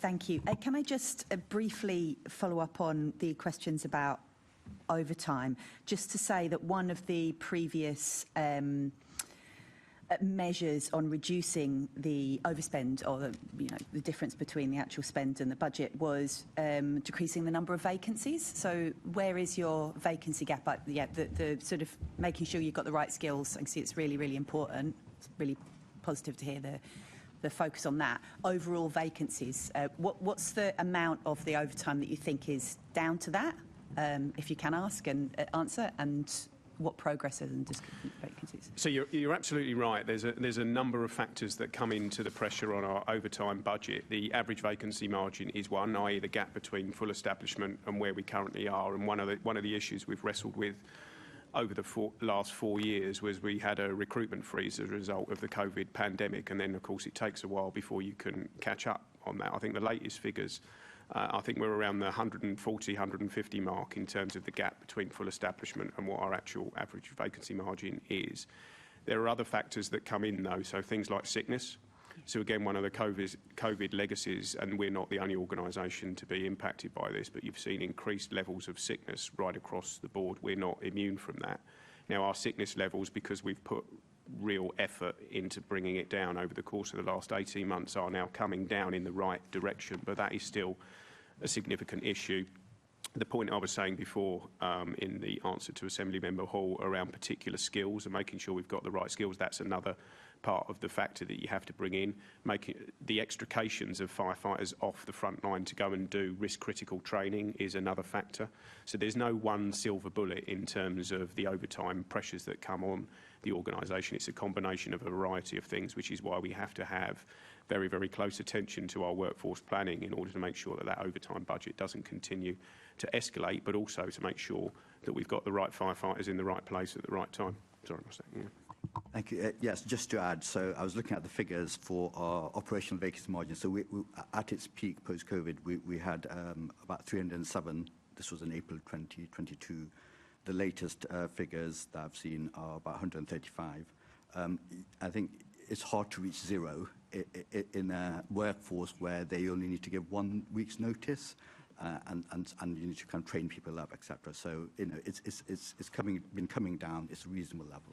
Yeah. And so all of those are actively being recruited in or about to be actively recruited in, rather than it being a sort of trade-off of you don't hold a vacancy gap, do you? No, I mean we try to fill the establishment post. We have a series of obviously new recruits coming through the firefighter development recruitment planning, but given the time lags, you inevitably get 100 is about 2% of a very large workforce, so it's not unusual to have that level of kind of friction. And it's right that you have a good recruitment process. Our ambition is, of course, to have full establishment, but you never actually quite get to full establishment, because in order to get there, you'd actually have to be over-established for all of the reasons that I was saying. But so we're realistic, and what we have to make sure is we've got a financial plan that accepts where our average vacancy margin is and where we think we're going to get to over the course of that next financial year, and then plan accordingly.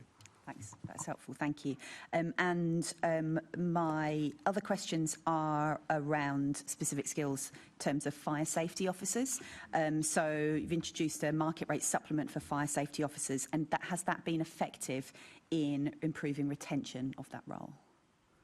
Yes, we're starting to see slowly but surely some improvements in terms of both retention and bringing new staff in. It's still quite early days, and we are subject to market pressures, particularly around our fire protection department, that we don't see anywhere else, because we can spend quite a lot of time and effort and resource in upskilling people and giving them the training that they require, only for the private sector then to come and offer significant amount more money, and I don't blame anyone for that. One of the things we have to keep pushing is why working for the London Fire Brigade, yes, we can't match private sector salaries, but what we can do is coalesce around the mission of what we're trying to do as an organisation, and investing in people's training, actually being quite creative with bringing operational staff who perhaps are no longer fit to be able to fulfil a frontline firefighting role into our fire protection teams, and upskilling them to be able to fill some of those gaps is another area that we're looking at. But yes, the market supplement is certainly helping.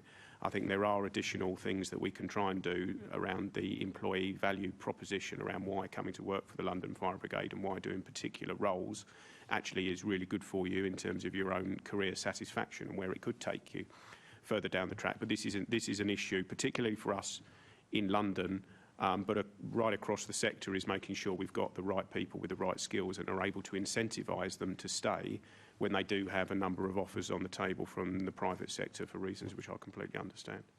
Is that the fact that it's a problem in London, is that an overall sort of, we know problems with cost of living in London, housing and stuff like that, or is it to do with the fact that there are a lot more places that you might go and earn more in London, or is it a bit of both? So it's all of those things, Yeah. and it's also where the pressure is. So if you look at the built environment, you know, it's nearly between 65 and 70% of the building stock that sits within the remit of the building safety regulator is within the M25.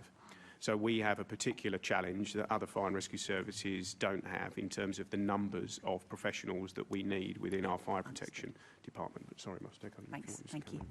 I was just going to add that in addition to the market rate supplement, we've also done something around pensions abatement. So those who have probably left the workforce have the skills, but should they come back and work for us ordinarily would have an impact on their pensions, but through the abatement, but we've kind of disregarded that, and we think that's value for money in terms of, you know, you've already got someone who's skilled, who can come back and willing to work. So that's something we have also implemented alongside the market rate supplement, which is having some impact. So is there more work to do, and is there more resources that you'd like to allocate to that specific issue about So at the moment, I think, you know, we've got the resources. The challenge is less about the funding in this specific area. It's about the offer and attracting enough people, which the Commissioner said, you know, we have made progress, but as ever, the market remains competitive. So we will need to kind of review the rate at which, for example, we provide the market rate supplement. Understood. It's a complex work to work that out. So, and finally, you're considering holding a pay and grading review, partly, I think, to affect the or maybe negate the need for the market rate supplement. Is that something that you're actively considering? And overall, what else might that be aimed at achieving?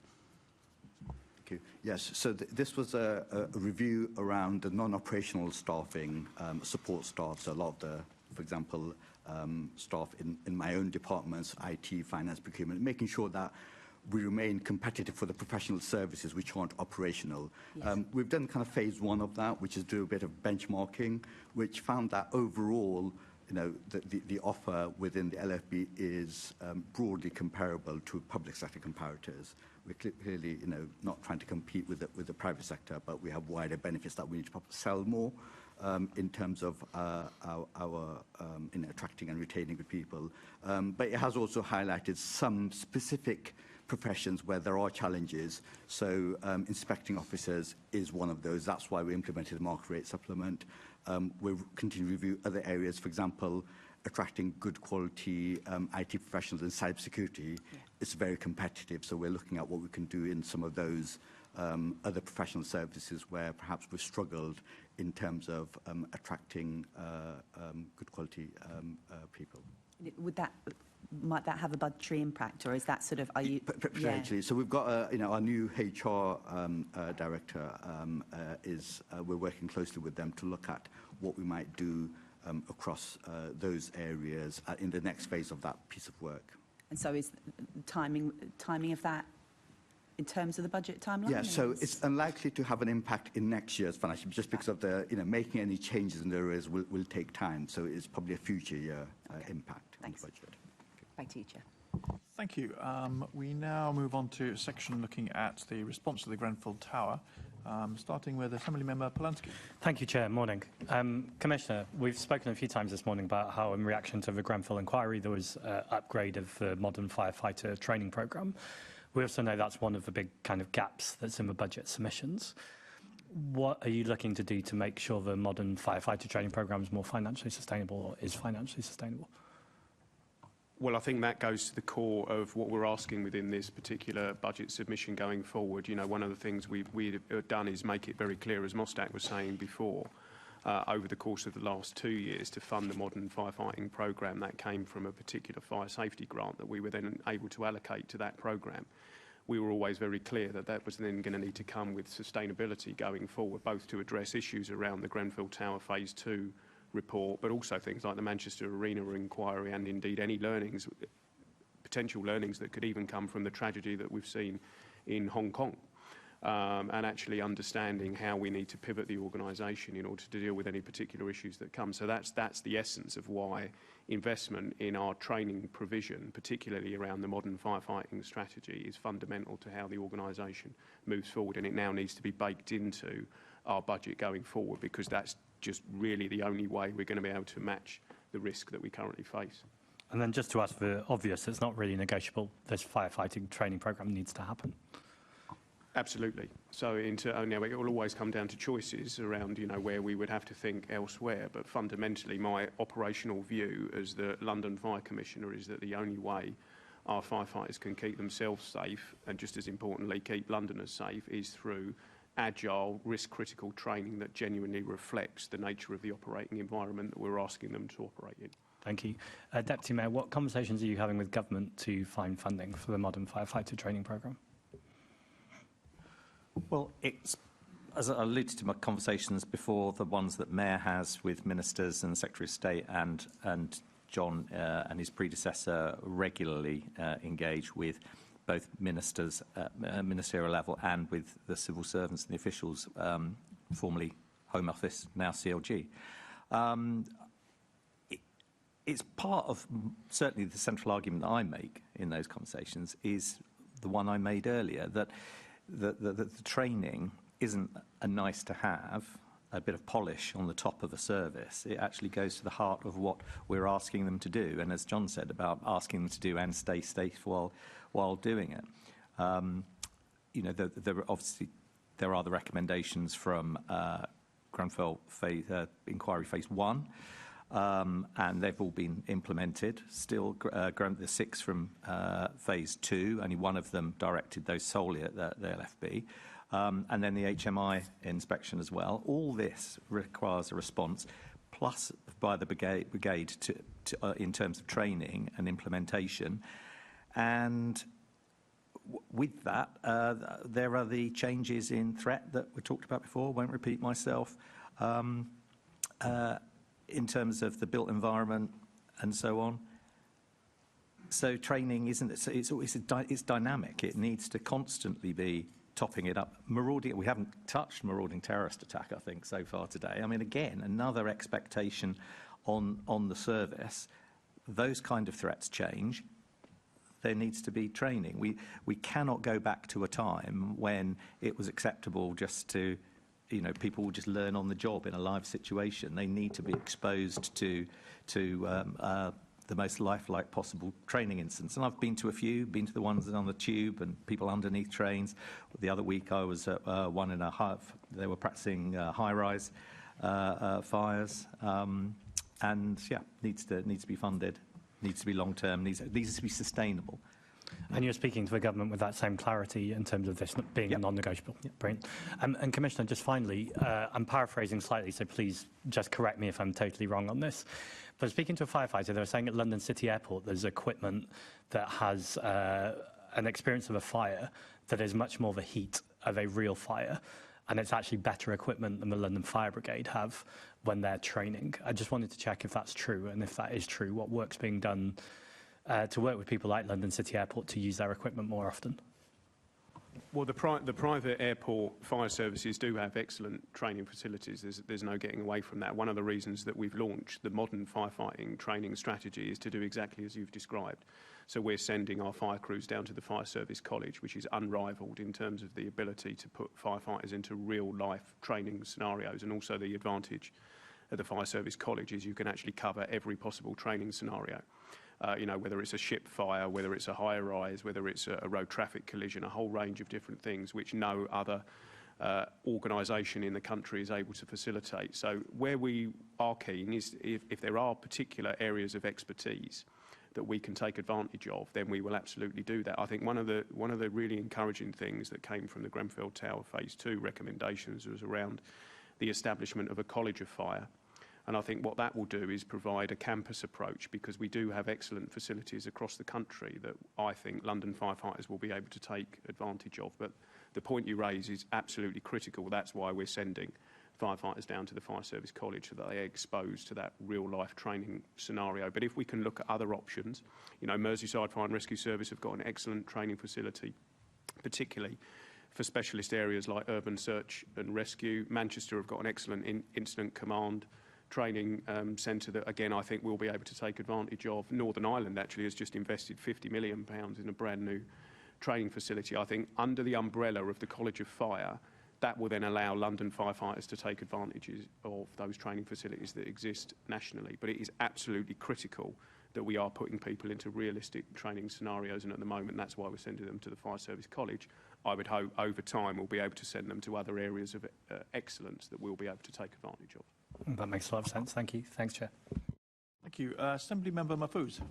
Thank you. And I'd like to start just by paying tribute to the over 150 firefighters who put out the immense blaze in Southall Warehouse last week.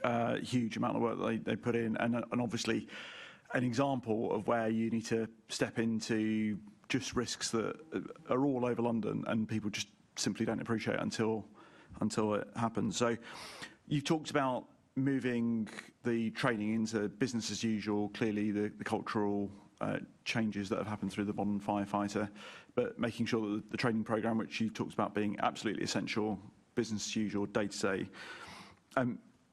Mustak, you said earlier that the modern firefighter training was a great success. So I just wanted to open up by asking what review has been conducted of the training so far in terms of what the successes have been that you'd want to retain and what you might want to adapt going forward.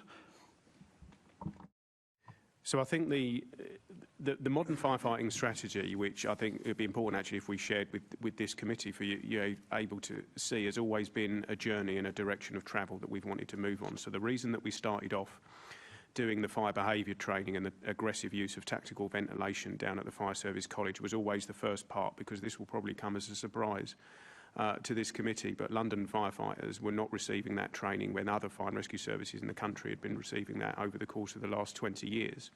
That, for me, in my previous role, and when I discussed it with my predecessor, was completely unacceptable, that we weren't using the latest aggressive firefighting techniques and ventilation techniques to bring fires under control when you consider that we're the busiest fire and rescue service in Europe. But that was our starting point. So the training that's been delivered down at the Fire Service College is about bringing London firefighters up to a baseline level. The exciting part moving forward is that if we now move to the next stage, so how do you take that learning, how do you apply it in a basement setting, how do you apply it in a high-rise setting, how do we look at wildfire, how do we make sure it's embedded with our marauding terrorist attack capability, how do we make sure that our CBRN response is sector leading and world class, because we've got all of the experience, we've got some of the most experienced firefighters in Europe here. What we've now got to do is match that experience with the quality of training, but the first thing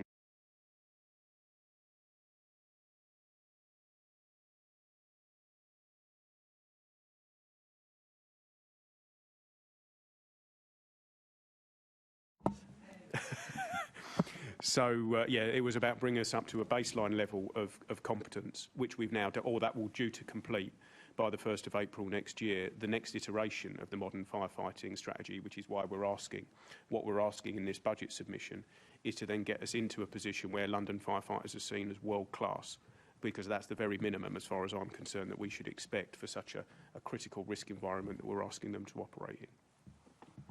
Thank you. And in relation to, because it's the Budget Committee, so we wanted to look at specifically this contract that's in place, you've clearly got to, as the fire service for London, the LFB, you've got to be fleet of foot. You don't know what day-to-day looks like. And in terms of the training that you need to provide, need to have a training contract that is fit for purpose and able to adapt to the changing needs that you require as a service. What flexibility is there within the current contract in terms of length of value, length of the contract, the value of that contract, and the ability to amend to reflect the changing needs that you have? So we're currently in a negotiation with Babcock at the moment across a whole range of different areas to do with the contract, because as this committee will be aware, we're halfway through a 25-year contract with Babcock in terms of the delivery of centralised risk-critical training. Now, I think there's an awful lot we can do within that contract to make it more flexible and more agile than it currently is. There's two parts to it for me. First of all, there's a straightforward financial conversation with Babcock, because we are trying to drive through efficiencies within the current structure, which is work that Mostac's team has been leading on with Babcock, and you'll forgive me, I can't go into too much of that detail because there's some commercial sensitivity around it, so that's one part of it. The other part is around increasing the agility within the training contract so that actually when we do get a training need come through, whether it's from an operational incident or whether it's from a training scenario that we've run, and actually there's lessons to be learned, that we are able to see that translate from that initial understanding into a training course being delivered to firefighters in a much quicker way than it currently is. Some of it, I think, we have to take some corporate responsibility for. I don't think we've always been the best client in terms of really outlining what it is we've needed as an organisation, and I think you saw that in certainly in the Grenfell Phase 1 and Phase 2 inquiry. So I think we have to look at ourselves historically in terms of not being the best possible client within the constraints of the current contract. But do I think the contract could perform far better than it currently does, both in terms of the training provision and in terms of what we're paying for it? Absolutely I do, and that is currently subject to significant conversations with Babcock at the moment. And just to clarify, Jonathan, is that contract with Babcock just for training, or are there other contracts with Babcock? So we have two main contracts with Babcock. One is for training, the other one is for fleet. Now, at the moment, we think the fleet contract, and Mostac will correct me if I'm wrong, but at the moment we think the fleet contract's working well. And actually we're satisfied with the performance that we're getting from that. The other big area of our concentration is around the training contract. And as I say, I think there is fault on both sides. I don't think this is just something you could level at Babcock. I don't think we've always been the greatest client, but we're much more pointy-elbowed, if I can put it that way, in terms of the KPIs that we're holding them to account on. I'm very clear and have been very clear with my opposite number in Babcock that we need to see significant improvements in the current contract, both in terms of how much we're paying for it and the agility of the training provision. But we are operating within a contract of which we're only halfway through, and so there are things we have to factor in terms of what we can do. And presumably, Commissioner, the contract doesn't have any break clauses in there at the moment, and in terms of does it have a certain value that is allocated to, or is that's negotiable? So there are elements to this that I have to be careful of because there are some commercial sensitivities that are around it. But there are options within the contract that we are currently looking at exploring to see what is the best outcome for the London Fire Brigade moving forward. But as I say, that is subject to a live conversation at the moment. Thank you. Thank you. Assembly Member Clark. Thank you for that. I'm just going to pick up going back to implementing recommendations from the Grenfell Tower inquiry. Has the brigade procured the new types of radio recommended from the inquiry? So the short answer to that is yes. Great. So the main recommendation that came out was around the use of digital radios. We've purchased radios that have both digital and analogue capability, because one of the challenges we face in our built environment is that sometimes using the analogue channel actually is better than using the digital channel, just because of the nature of the way that London is built up and some of the challenges we face, particularly subterranean and at height. But no, we have the necessary capability within our radio provision that meets that requirement in the Grenfell Phase 2 recommendations. Great. And have the firefighters now been provided training in water supply? Yes, is the short answer to that. So we're in a very good position in terms of the recommendation that was directly levelled at the London Fire Brigade, but the 5 others that were levelled against Fire and Rescue Service more broadly, including water provision. So at the moment, firefighters have been through that training, which is a mixture of practical training and what is available online. We're not yet signing those off because although I'm content that the actions have been completed, it's not yet embedded, and we won't sign that off until we have got the assurance required that that is embedded into our day-to-day operations. Yeah, thank you for that. And finally from me, can you update the committee on the delivery of the One Risk programme and the current cost estimate?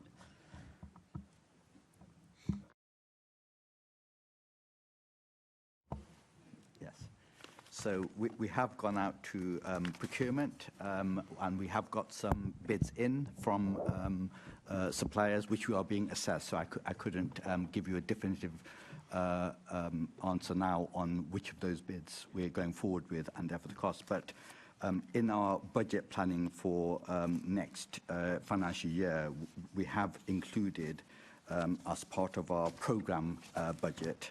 So I'm looking at Appendix 6, of our budget submission under the localised services programme. So we've got support to One Risk, including procurement. We've got in there 1.2 million as a kind of overall budget.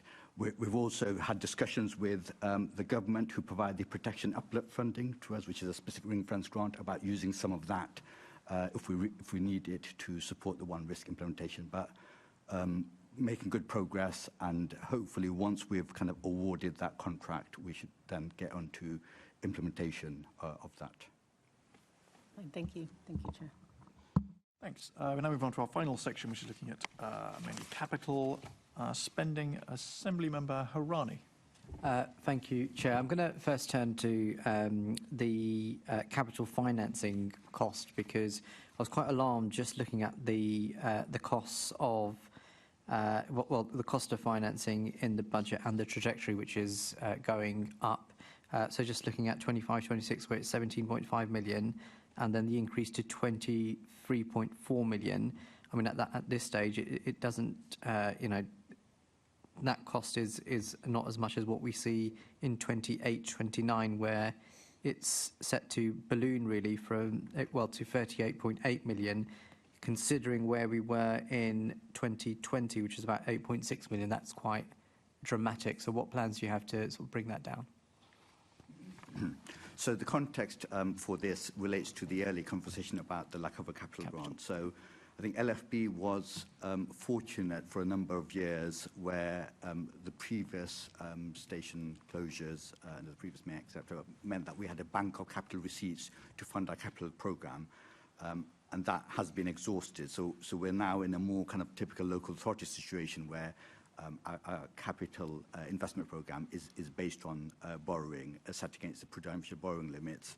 So we started from a low kind of debt position, but that is rapidly changing because there are no kind of capital receipts left for us. The main reason for, therefore, the increase over the coming years is because, as well as the kind of core maintenance of our estate, we have a large estate, but also we've got specific projects and programmes over the coming years, which mean that we will get to a peak borrowing position. And the main drivers are, one, the biggest probably is 8 Albion Embankment, where we have taken the decision to make that the choice location for our new headquarters, as well as upgrading the fire station and providing a space for museum exhibition and space. So that is a big project. Although there is an initial big capital outlay, we've done the analysis to show that actually long-term, it is a more cost-effective way than continue to rent with commercial buildings. So whilst there is a borrowing cost, that has to be set against the alternative, which was kind of market rate rents, and the incentive that goes with it. We've also got obviously other projects in terms of our capital project portfolio, including Privacy for All, so completing the next phase of the remaining stations, as well as sustainability-related improvements to our fleet and our property estate. So it is one of those areas we talked about before, where we were hoping that in the government spending review there will be, like there are in other sectors, some capital grant funding, but there hasn't been, and therefore it is a structural challenge which we will continue to make the case for government, whether we've missed the boat for this spending review, but another spending review to come. That is something I know the NFCC, National Fire Chiefs Council, is pulling together a further case for. So that's the main driver for that. Those numbers that you mentioned are baked into our medium-term financial plan, and it is one of the structural challenges facing us in terms of longer-term sustainability. Okay, and how are you balancing that with the revenue budget pressures? Yes, so as I said, those numbers have been baked in. So the gap for next year and second year, you've seen in overall that those numbers are already factored in as something that we have to do. By year 3, our current budget numbers suggest that we're broadly in balance by year 3 of our medium-term financial strategy. However, the big caveat around that is one of the points we discussed earlier, is around uncertainty about pay because every 1% is 4.5 million, that could change that balanced budget by year 3. So overall, I'd rather be in a position where we didn't have to have a growing proportion of our budget on repaying the borrowing for capital and interest, but it is an inevitable consequence of the fact that we need to maintain our estate and our fleet and invest in capital, and that's the consequence of not having capital grant funding. And is this a set interest rate, or is it subject to fluctuations? It is subject to fluctuations. So we borrow like other local authorities with the Public Works and Loans Board, which is available to the public sector. So the rates are based around that. So clearly, when interest rates change going forward, that will have an impact. We also have some access to the Mayor's Green Finance, so where there's a carbon reduction element, you get a subsidised kind of rate. So we're in discussions with them, for example, at the moment with the GLA about some of our electrical vehicle charging infrastructure that we will need to replace, which could be eligible for that at a slightly subsidised rate. Okay, thank you. Thanks. Was there any explanation of why no capital grant, by the way? I know that was an issue the Met have as well. Is there any explanation from government why there was no rushing to offer capital grants funding? Not that I've seen, Chair, but as it was described to me once, we're but one voice in a very loud choir at the moment, so I think that may have had something to do with it, but no, not given a specific reason or rationale. Okay. Thinking about, so 8 Albert Embankment, for a long time the plan was that would effectively become a commercial development with flats and maybe some sort of ground floor commercial activity. That now isn't the plan. The plan is now that becomes the new LFB headquarters. What's the thinking behind that, and what's the implication in terms of the budget of changing the purpose of that site? Thank you, Chair.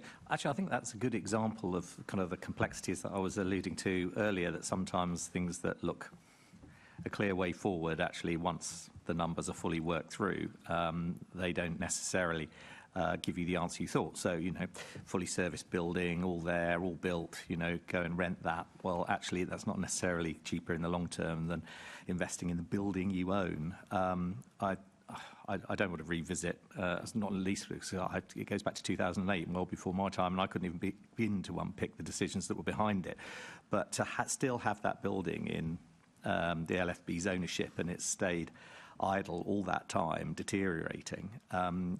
Yet at the same time, there are some kind of givens, such as the location of the fire station on the ground floor. Whilst there might be other options, all of them are probably worse options in relation to its positioning compared to the World Heritage Centre on the northern side of the Thames. Plenty of other options were looked at and worked through right up to the last moment. Probably over the last year, 18 months, endless number of options have been looked at. Other opportunities, other people within the GLA have made suggestions about other buildings that have been looked at, both in terms of rental, both in terms of capital purchase, and broadly some of them come out within a margin of a few million of each other, which in the grand scheme of things is easily likely to shift due to overspends. So in the end, best value for money combined with best operational outcomes and the crucial issue about LFB already owning the building have led to this conclusion. And I think, no disrespect to the LFB, but sometimes stations are not regarded as the greatest of neighbours. And actually having, flats, luxury flat, because that would be what one would have to try and do to help make it self-funding if you were going to go down the route of locating elsewhere. Trying to sort of engineer luxury flats over the top of a fire station, I think, was always a questionable approach. So it's a building we own. I think it ought to do the purpose, deliver on the purpose that it was actually built for. and that's the proposal. But as for the financial detail, I'm sure Mostak's got it at its fingertips. Thanks. I saw somebody indicate. I can't. So I was just going to add to what the Deputy Mayor has highlighted, and I'm sure Mostak will come in terms of the value for money. But when we stacked it up, the business case always had to stack up. That was first and foremost. That had to be able to stand up to scrutiny, and as the Deputy Mayor has already alluded to, that was subject to significant scrutiny. The thing for me about having that headquarters based where it is at Lambeth is that the operational imperative there is enormous. So that's the fire station that covers the government security zone. It's been used as a staging area for all of the terrorist attacks in 2017. As far as locations are concerned for a fire station, it doesn't get any better than where it currently sits at Lambeth. So with that operational imperative in mind, we always knew we were going to have to renovate the site because the building's been deteriorating for some time as a result of some of the previous plans that we were looking to try and get over the line and didn't materialise. So if you renovate the fire station, then you have to do something with the rest of the building because clearly you can't just deal with the ground floor and then ignore the rest of it. So actually putting headquarters back there makes complete sense. But what it also does is it gives all of the additional capability that having your headquarters at an operational fire station on the edge of the government security zone brings to London. That is a significant impact on the safety of London and Londoners for us to be able to have that operational capability there. There will be multi-agency. It won't just be fire. We've got policing headquarters just over the river. We've also got the special operations room just behind us. I think the ability to use Lambeth as a strategic holding area to deal with any particular incident that we may face in the government security zone is something that London and Londoners will benefit and the country actually, for a generation. So very much a legacy project this in terms of getting to where we need to get to. But it did have to make sure it stood up to a rigorous business case, which it has done. Yeah, Can I just add, I mean, if it wasn't clear from what John just said, it's not the fact that that would be an additional new thing. Even in its somewhat redundant state, the land behind has been used for, marshalling and that kind of intervention historically. So actually, if it wasn't to be used for this purpose and it was to be redeveloped, those functions that John just talked about would actually be things that would be lost. Okay. And Mostak, you were going to tell us about the financial implications. Yes, I mean, this was probably, in my time here in the last 3.5 years, probably the most scrutinised business case, understandably, given the scales. But as the Deputy Mayor said, we looked at rental options, we looked at other locations within the LFB estate. Shoreditch, it was a close second, but as well as other freehold, and it stacks up. This is a long-term decision for us, so we have to look at the whole life costing and the benefits of that. I mean, really pleased that we were able to put in the planning application in October, and we had a lot of kind of pre-application engagement with the public. We think that this one will kind of is more likely to succeed from a planning perspective. Obviously, it's with Lambeth at the moment, and we've kept them informed throughout, and we hope to get the decision next spring, which will then give us the certainty to onboard contractors, etc. I know this is the Budget Committee, but the operational capacity you've described is very hard to put a value on. So I think, probably speaking for the committee, certainly speaking for myself, that sounds like a very positive place to get to have that, or that will be there. It's a refurb of the building, isn't it? It's not a demolition and rebuild. It's just a refurb of the existing building. Okay. And final question on that, actually. Will there be any spare capacity for other organisations to rent space in the redeveloped 8 Albert Embankment? Not thinking of any particular organisations in particular. So we've always been up for that conversation. So first and foremost, we've set the plans out for the London Fire Brigade, and that will obviously take precedent. But it's got enough flexibility built into the plans that should there be other organisations who may need some space, then there's a discussion that I would look forward to having. Fantastic. Assembly Member Mahfouz. Thank you. And just to bring it back to the climate budget, so you've got a climate budget. It identifies a funding gap in order to achieve the targets that you've got for the 2030 net zero. Do you believe that gap will stop you from achieving that target, and what is the value of that gap at the moment? Sure. Thank you. So, firstly, I should say that obviously within our existing capital programme, we're trying to do as much as possible. So when we need to replace, for example, boilers, doing it in a way that's with value for money and reducing reliance on gas. That's been our strategy to date from our existing capital program. But it's inevitable, probably like every other public sector organisation, to fully achieve carbon net zero. It's a very stretched target, and we have always been clear in our climate budgets that it is something that we're not fully funded for. Our biggest two areas are fleet and property. It's fair to say that the biggest gap is probably in the fleet space, and that's twofold, because we will get to a point where we need to replace our heavy appliances, so the fire engines and other specialist equipment. And that's where there's both a funding issue, because at the moment it's not a well-developed market. We are clearly trialling the first potential zero-emission pilot, but it's not a mature market. So therefore, at the moment, unless there's a mass market, it would be very expensive, much more than what we currently have for our appliances. So that's point one. The second point is it's unclear how that market will develop over time. The Zephyr for us is still a trial, at Hammersmith, and it's unclear what other manufacturers will come in.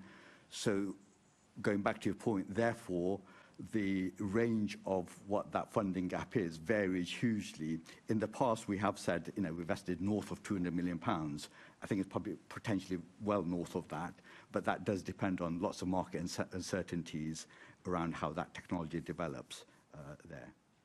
So clearly in a situation like that, you've got to prioritise. On the fleet side, clearly the market just isn't in the right place to offer you a product which is suitable, and it's sort of similar in other sectors where you've got very specialist fleet that you're looking to procure, and clearly people don't go out and buy fire engines every other day, so very limited market from that point of view. On the property side, Mushtaq, you've referred to replacing old boilers with new, and the opportunity that produces to simply move to net zero as you replace old items. What sort of percentage of your current capital investment moves you to net zero, but is simply sort of business as usual, really, in terms of... Yes, I mean, what we've tried to do in large part is to build it into our core estates capital investment programme that we have every year, where we're kind of refurbishing, take that opportunity when boilers is end of life, and use it as that rather than necessarily a big bang. It also helps with affordability and value for money. But we were also very successful in bidding for some government grants to the SALIX programme. So there's 28 stations. So I know some members may have visited Walthamstow, which was our first. So we've got further ones which have been developed with the help of government priming, where there's match funding from us. So that covers 28 stations. Unfortunately, in the spending review, that particular grant scheme was ended, so there won't be any further rounds. We have been told it will be replaced by other government funding streams, but we haven't yet seen the detail of that, because that was very useful to help us in terms of some of the extra upfront costs of achieving carbon net zero in our properties. Now, often when I was finance lead, when I was looking at investments for net zero, I also saw them as an invest to save. So you're spending money, but actually it's a saving because, for example, you're going to be saving on utility bills or fuel or in other streams. Do you put together a business case that looks at an invest to save, and what sort of proportion of the investment that you're making to achieve net zero is also achieving a saving at the same time? Yes. So with the nature of our business, it's easier to do that on the building side than the fleet size, mainly because on the building side, yes, it's the energy efficiency. So it's not just infrastructure. We also have a building management system which allows us to kind of have real time, like smart metering time across our entire property portfolio. We've had instances where we've been able to demonstrate that putting solar power on our roofs actually saves us kind of money over and above the upfront investment. So we have continued to make in those types of investments where we can demonstrate a real financial benefit as well as a carbon benefit. It's harder, and similar with the EV, electric vehicle charging infrastructure. We're in discussion with other partners about whether if we invest in that for our fleet, can we make that available for other public sector partners, potentially other emergency partners, where actually them using that, we can get some income, but it's cheaper for them than using public charging, for example. So we continue to explore those. But by and large, in terms of the nature of our kind of fleet, it's probably because of the, we deploy to emergencies, we're not constantly under run like TfL.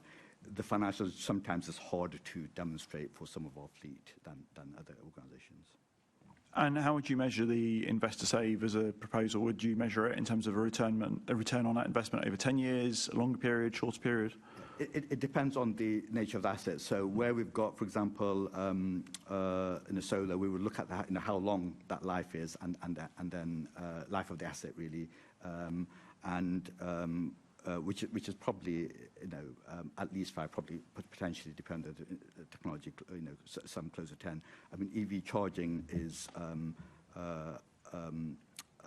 area where we are just in the process of potentially agreeing with the GLA some green finance loans, where it is predicated on both the reduction in carbon, but also the potential, as I said earlier, to make it available to others in the GLA family to potentially get a return as well. So as we sit here today, Mustang, do you have figures in terms of how much has been invested in terms of net zero over the last few years and what's been proposed over the next few years? What's been the carbon saving so far, and what have been the financial day-to-day financial savings as a result of that investment, and what you hope, again, going forward?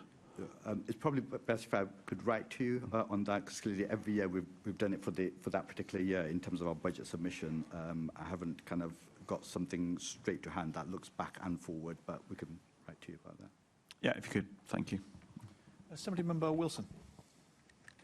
Thank you, Chair. Good morning. Following on from this discussion about climate budget and so on, talked about a funding gap and potentially the inability to meet the 2030 target.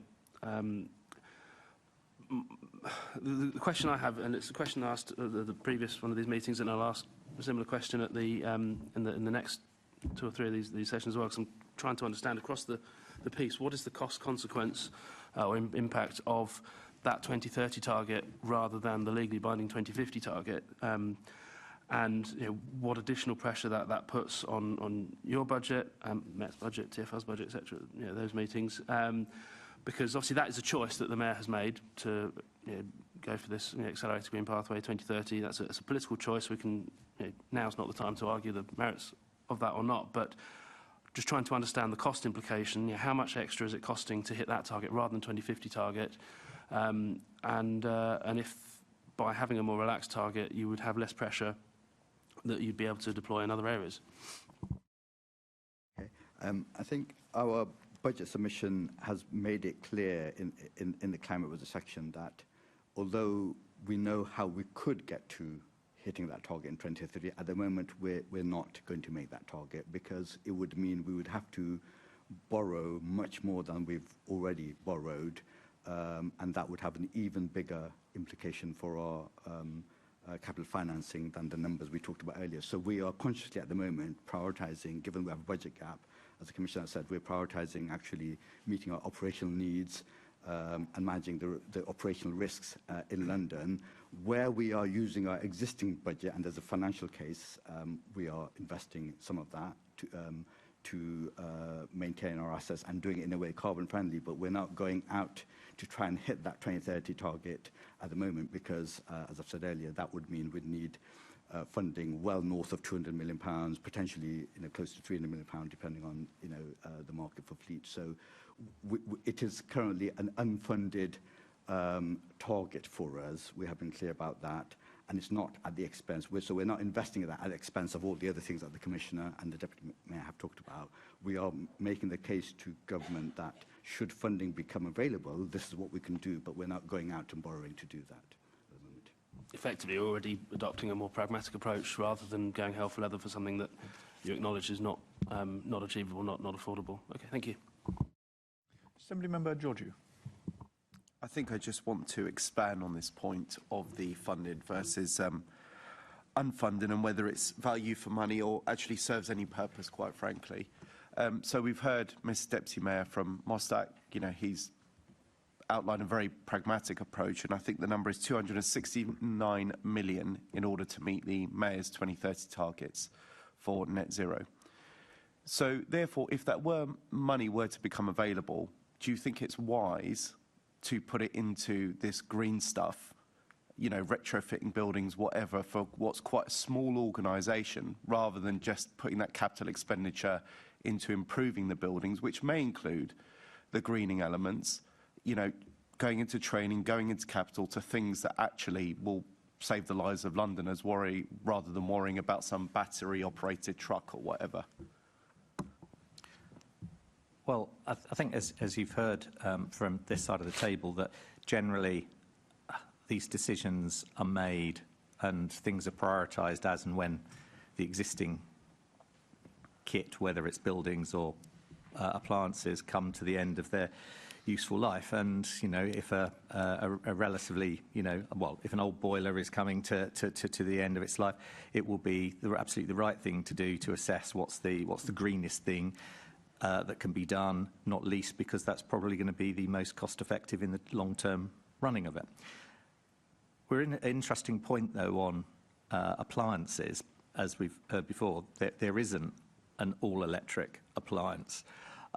Should someone be able to produce one at a reasonable cost in the coming years, well, then I would imagine that we would only be purchasing them at a rate they were required to replace the fleet. I wouldn't expect the fleet to be put on the second-hand market and a whole brand new fleet of electric appliances. I think that's probably fair comment, isn't it? Well, can I say it's what I love to hear? And to be fair to the three of you, you've been extremely pragmatic about all of this. But I think this comes back to the point of what I think Assembly Member Wilson was getting at, is that you are never going to meet this 2030 target. That's just the reality. You don't have the money for it. The government's not going to give you money for it, and the Mayor does not have the money for it in order to have a greener fleet. And once again, the product doesn't exist. So, the political blame, I'm not aligning it anywhere. I think the point that you make, Jules, which I think is the crucial point, if we are spending the capital amount, so we've got, your submission is 19 million for 26, 27, 28, 29, and 9.6 for 26, 27 on the capital expenditure for climate-related budgeting. And I think I think the assurance for the committee would be, we will only do this if it is, number one, cost-effective. We're not just doing green things for the sake of doing green things, and actually it's something that saves us money in the long run. I think that's where I'm getting at and what I'm looking for. Yeah, those would absolutely be sort of, the guiding principles. I think, though, that the important thing about the 2030 target, there are some things, across the piece. I don't mean just what we're talking about today in the LFB, but just generally the whole panorama that covers, I think has set a useful goal in some of those areas achievable. In some of the other areas, such as we're talking about appliances and how it can apply to that, it's focused minds. I think it's focused minds on working out the size of the challenge, and it's perhaps even focused the minds of suppliers to turn their mind to be able to the technology and try and bring something forward. So I don't think it is an unuseful target in relation to this, in relation to what the LFB spends. But in terms of can it be met, well, we've just rehearsed the reasons why. The practicalities just don't exist at the moment. No, thank you. Just very briefly to add, just for this committee's awareness, we are testing a zero emissions pumping appliance at Hammersmith Fire Station at the moment, in terms of the technology that it can do. Because obviously moving an HGV from A to B, actually that technology exists and it has existed for some time. The challenge we face with the pumping appliances is the ability to pump water from A to B over a consistent period of time and getting the battery technology to keep pace with that. Now, we are working with partners around this prototype that is currently at Hammersmith and is going through operational testing at the moment. So just to provide that reassurance that we are looking at all avenues, but I think it's going to be a mixed approach. Yes, the move to electric is clearly something we have to focus on and see how we can get there, but it's also doing things like using hydrogenated vegetable oil, which we're currently using at 37 of our fire stations instead of diesel, which has clearly a positive impact in terms of the emissions that we're providing. But this is just something what we really want to be as London Fire Brigade is at the forefront of this new and emerging technology to see what we can bring online, but that has to be mapped against, as I say, the reality of the situation we also find ourselves and all the other competing demands which we've well rehearsed at today's committee meeting. And I think one final question from me, because obviously mapping out, the appliances not existing at the moment, I appreciate your trialling the pump at Hammersmith and Fulham. Obviously, the pay settlement, as we've gone through already, works on a collective basis with its 51 or 52 forces across the UK, England. Yeah, across the whole of the UK, it's 52. Yeah. 52. So I guess my question is, obviously, a lot of this stuff is quite a niche market. Those assets last for quite a while. I think, what's the warranty on batteries these days? 7 to 10 years, something like that. So obviously, that's an element. Could there be, as the market evolves, a collective buying arrangement which saves us all money?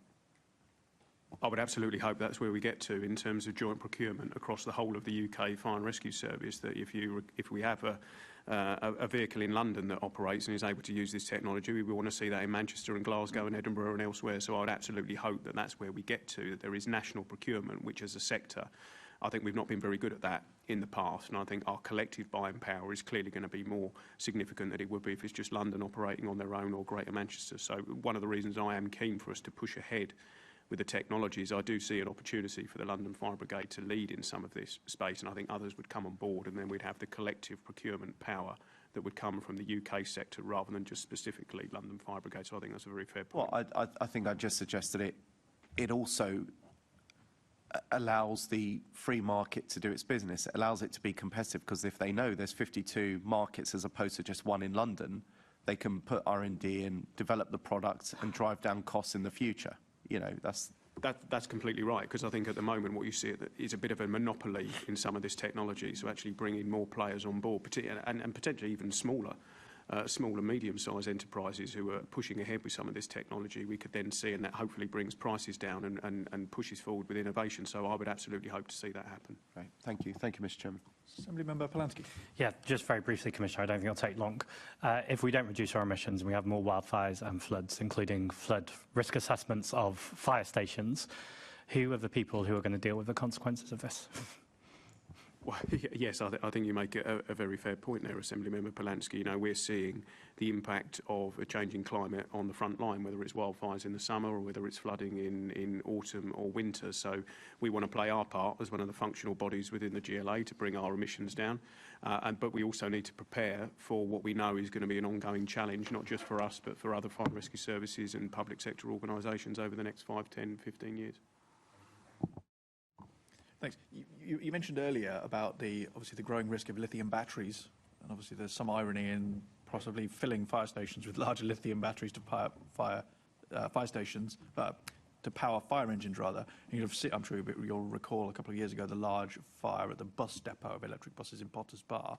So how are you thinking about that, particularly your point earlier that in some cases you've got fire stations with very close neighbours who may already be not very delighted about the operational activities of a fire station with that additional risk? Is that something you've looked at? Yeah, well, I'll hand over to the experts, but I should say I've always been struck by how few of the fires that happen are ever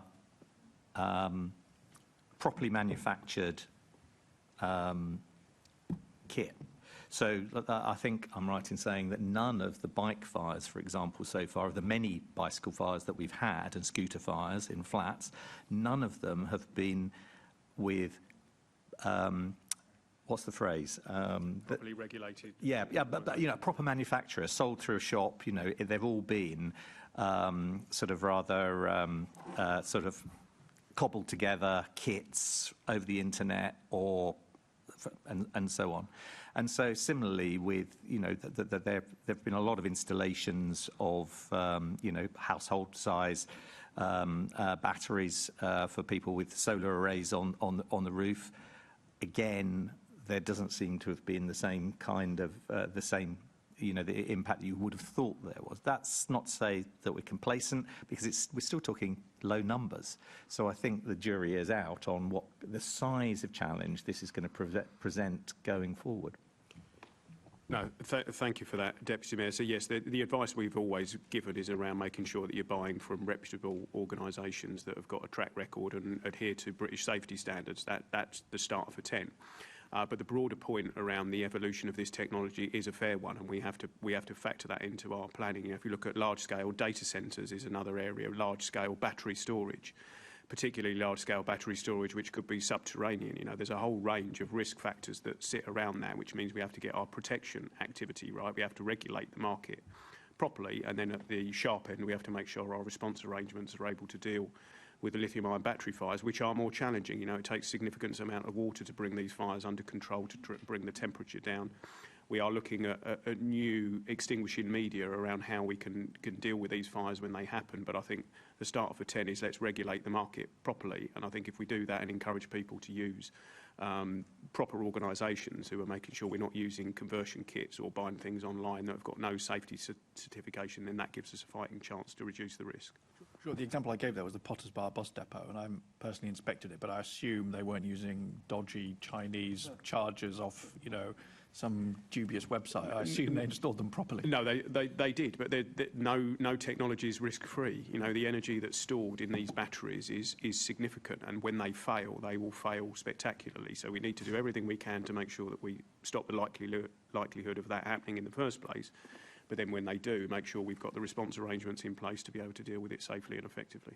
Okay, and you're confident you can make that work in a fire station? Yes, I am, because I think one of the things we have learned is a lot of lessons around lithium-ion battery fires and understanding how the technology operates and making sure we've got the right protection arrangements, even on our own estate, to make sure we can use the technology safely. Understood. Don't see any other indications, so I think that brings our questions to a close. Let me jump back here to my script. So could I thank all of our guests for attending this morning. Thank you very much and answering all of our very many questions. We have a couple of quick bits of business to finish up just before we finish our meetings. You're welcome to go. Thank you very much, gentlemen. So can I ask the committee to note the report and the discussion and delegate authority to me as chairman in consultation with the party group lead members to agree any output arising from the meeting? And then very quickly, can I ask the committee to note the quarterly monitoring reports? Can we note the committee's work programme and meeting dates? And can we, the next meeting of the committee will be held on the 10th of December at 10 a.m. here in the chamber in City Hall. I have no urgent business, so that ends this morning's meeting. Thanks, everyone. Thank you.